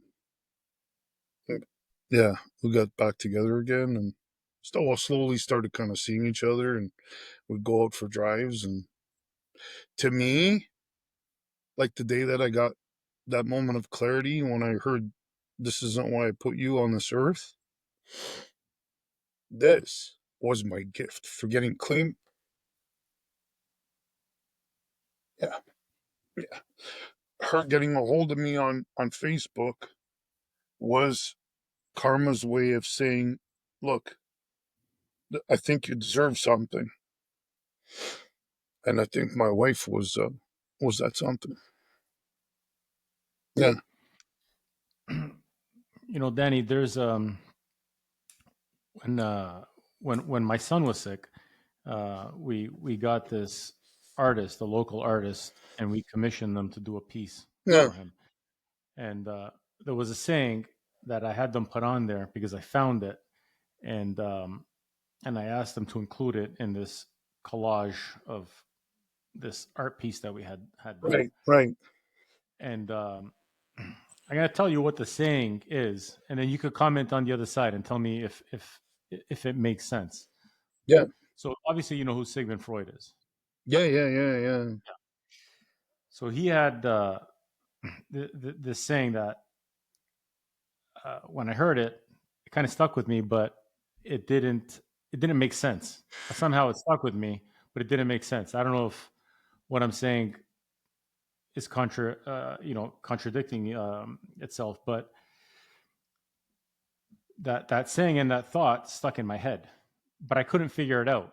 Mm, I'm going to tell you what it is, and then you could give me your thoughts on the other side. So it basically goes like this: one day, in retrospect, the years of struggle will strike you as the most beautiful. yeah, yeah, oh, yeah. Does that make any sense? 100%, 1,000%. It makes sense. Yeah, that we go back to that thing that regret is worthless because I learned afterwards that failed relationships, good relationships, good days, bad days, they're all lessons to be learned.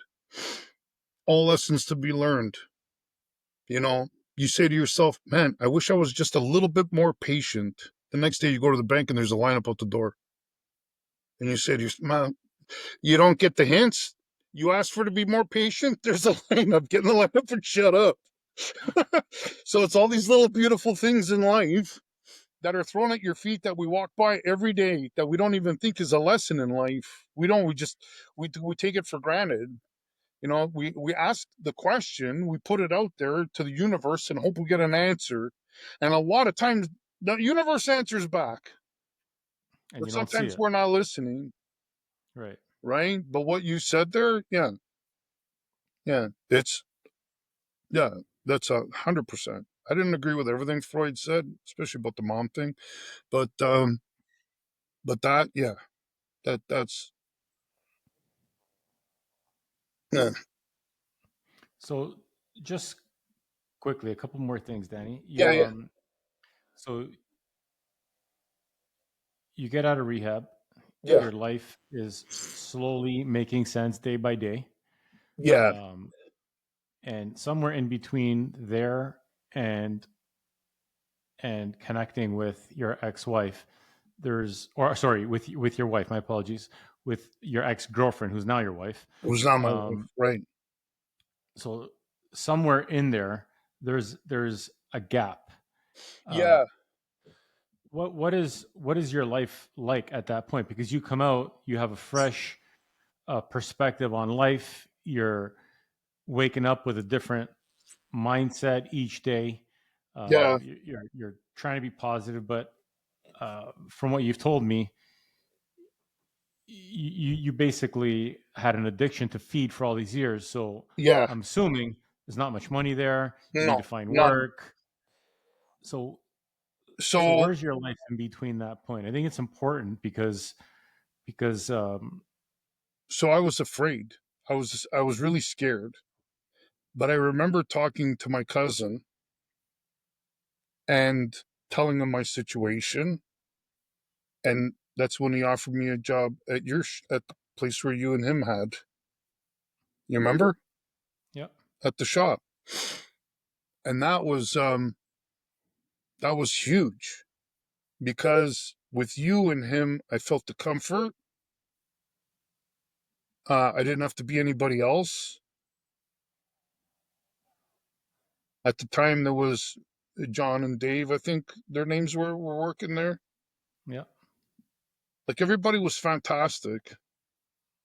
I was so grateful for the work. I was so grateful that I had a place to get up and go to every day because it was a place that I knew that, like, if I needed a minute because I was struggling a little bit with my thoughts, because at that time your mind is just wandering. You have no control over anything. You've gone through. I've had a lot of luck in my life. I've lost not jobs, careers. I've worked for, I didn't mention them, but I mean big companies that were careers that I attained because of the experience I had. But these are things that people hold on to for the rest of their life. And I mean, they're dream careers.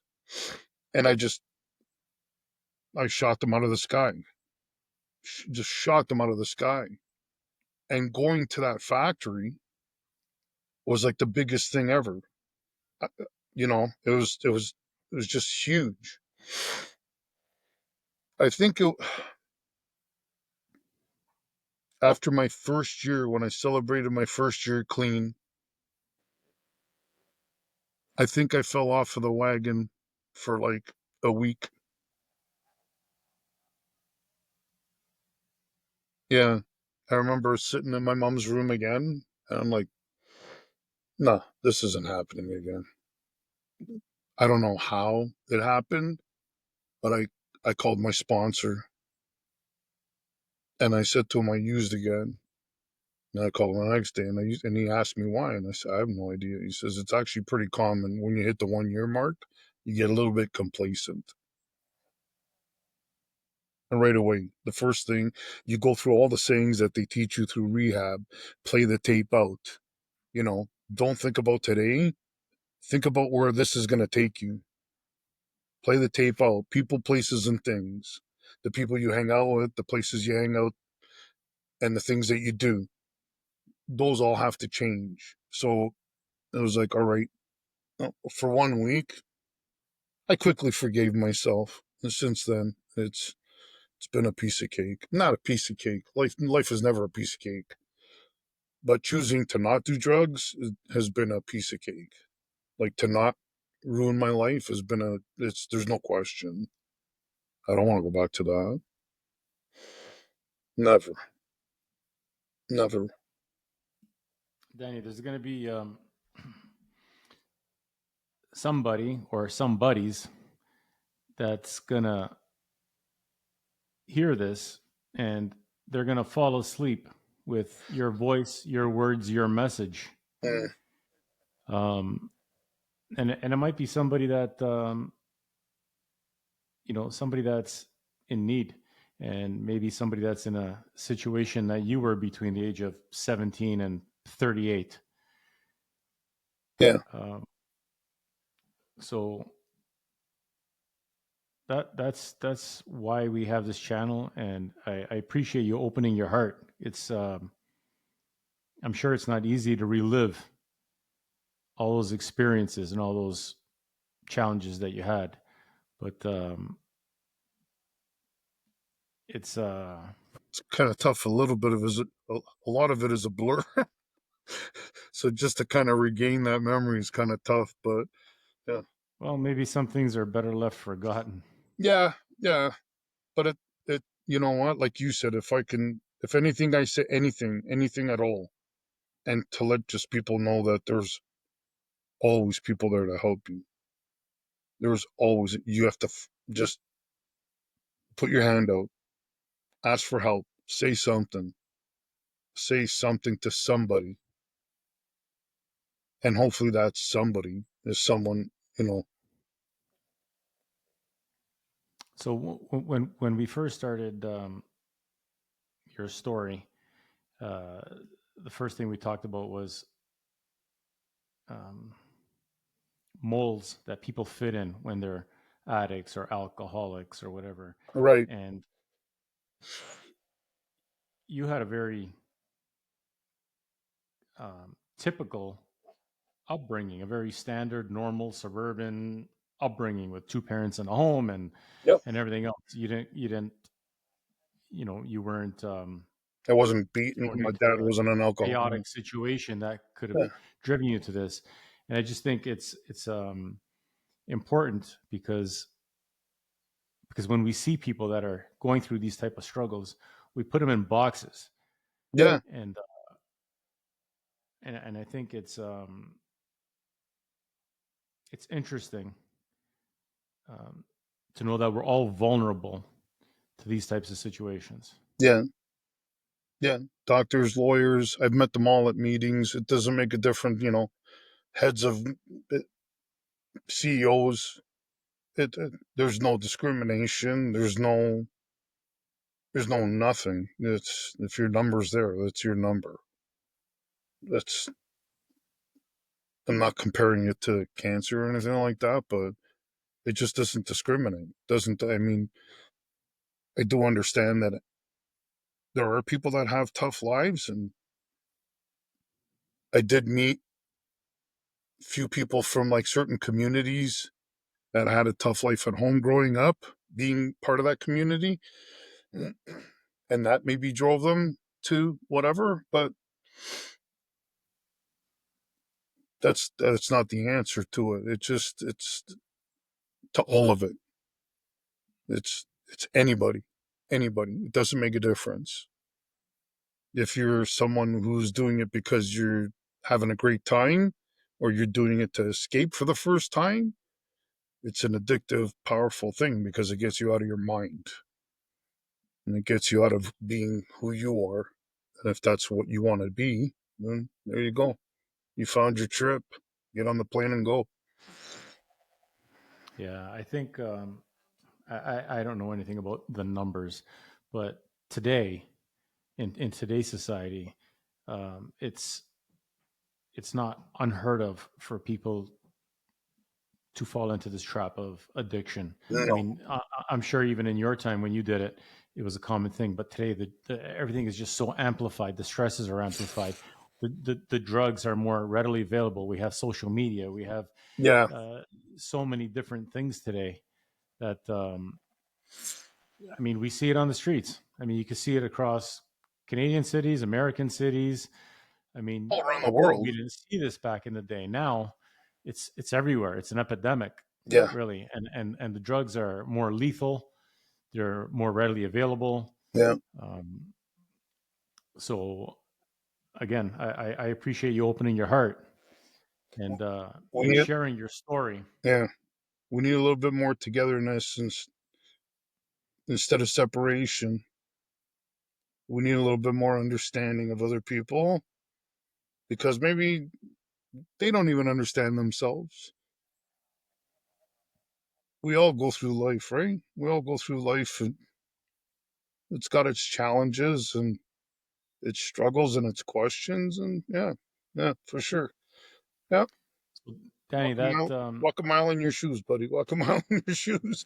well, that's right. That's the old saying, right? Yeah, So I just want to ask you this one last thing. yeah, That person mm, that just spent the last little while listening to your story, absorbing it, mm, and finds themselves either beginning, middle, or at that rock bottom stage in their life on their journey of struggling with some type of addiction. Um, that person who's going to fall asleep listening to your story and thinking about your story and hearing your voice, if there's anything that you can say to them, what would it be? oh, your life is worth much more than you're giving it. Your your life is priceless, and you're worth every bit of it, and you're worth getting help. There's nothing that should make you feel like you should hurt yourself with drugs or in any form. Your life is no less than anybody else's here on earth. No less than anybody else's. And if you need help, there's help for you. And you should take yourself out in the town and get yourself cleaned up and get a little bit of help, and because it looks good on this side. Yeah. Yeah, that's the one thing that you know how people who people who lose one of their senses, whether it's your hearing or your sight or Right. whatever, and they say your other senses get heightened. Heightened. Yeah. Yeah. I I've heard, you could tell me your experience, but I heard that I've heard people say that when you've gone through some type of addiction Mm, and you come through it on the other side, you really appreciate life. Like you life is just beautiful. Like you just value it so much. yeah. Like I was telling you before, like I was telling everybody before, mm, because of everything I've gone through, my wife is a three-time breast cancer survivor. The first time given a month to live. We look at life so different. We're very easy people. We don't need much to keep us happy because we know every little bit that we get is a massive gift. Um, yeah, even driving around today, just looking at the beautiful color of the leaves, and every day, my my counselor used to say, "I want you to write 50 things that you're grateful for." It's like, my 50 things. So you'd try to come up with 50 things. And then you look at it and he'd say, "Well, how about your right arm, your left arm, your right leg, your left leg?" And he says, "Okay, next day, give me 100 things." And you'd have to come up with 100 things that you're grateful for. You know what? You're grateful for everything. Everything. Every good, clean drop of water you get to drink. Because no matter how your day is, there's somebody who's having way worse of a day than you. And a way worse of a day than you'll ever have. Be it someone going through treatment for cancer, be it someone who lives in a slum poverty somewhere in the world that has nothing to eat, no shoes on their feet. Like, just someone's always going to have a worse day than you. Yeah, as you're saying that, I'm thinking of one word: Yeah, gratitude.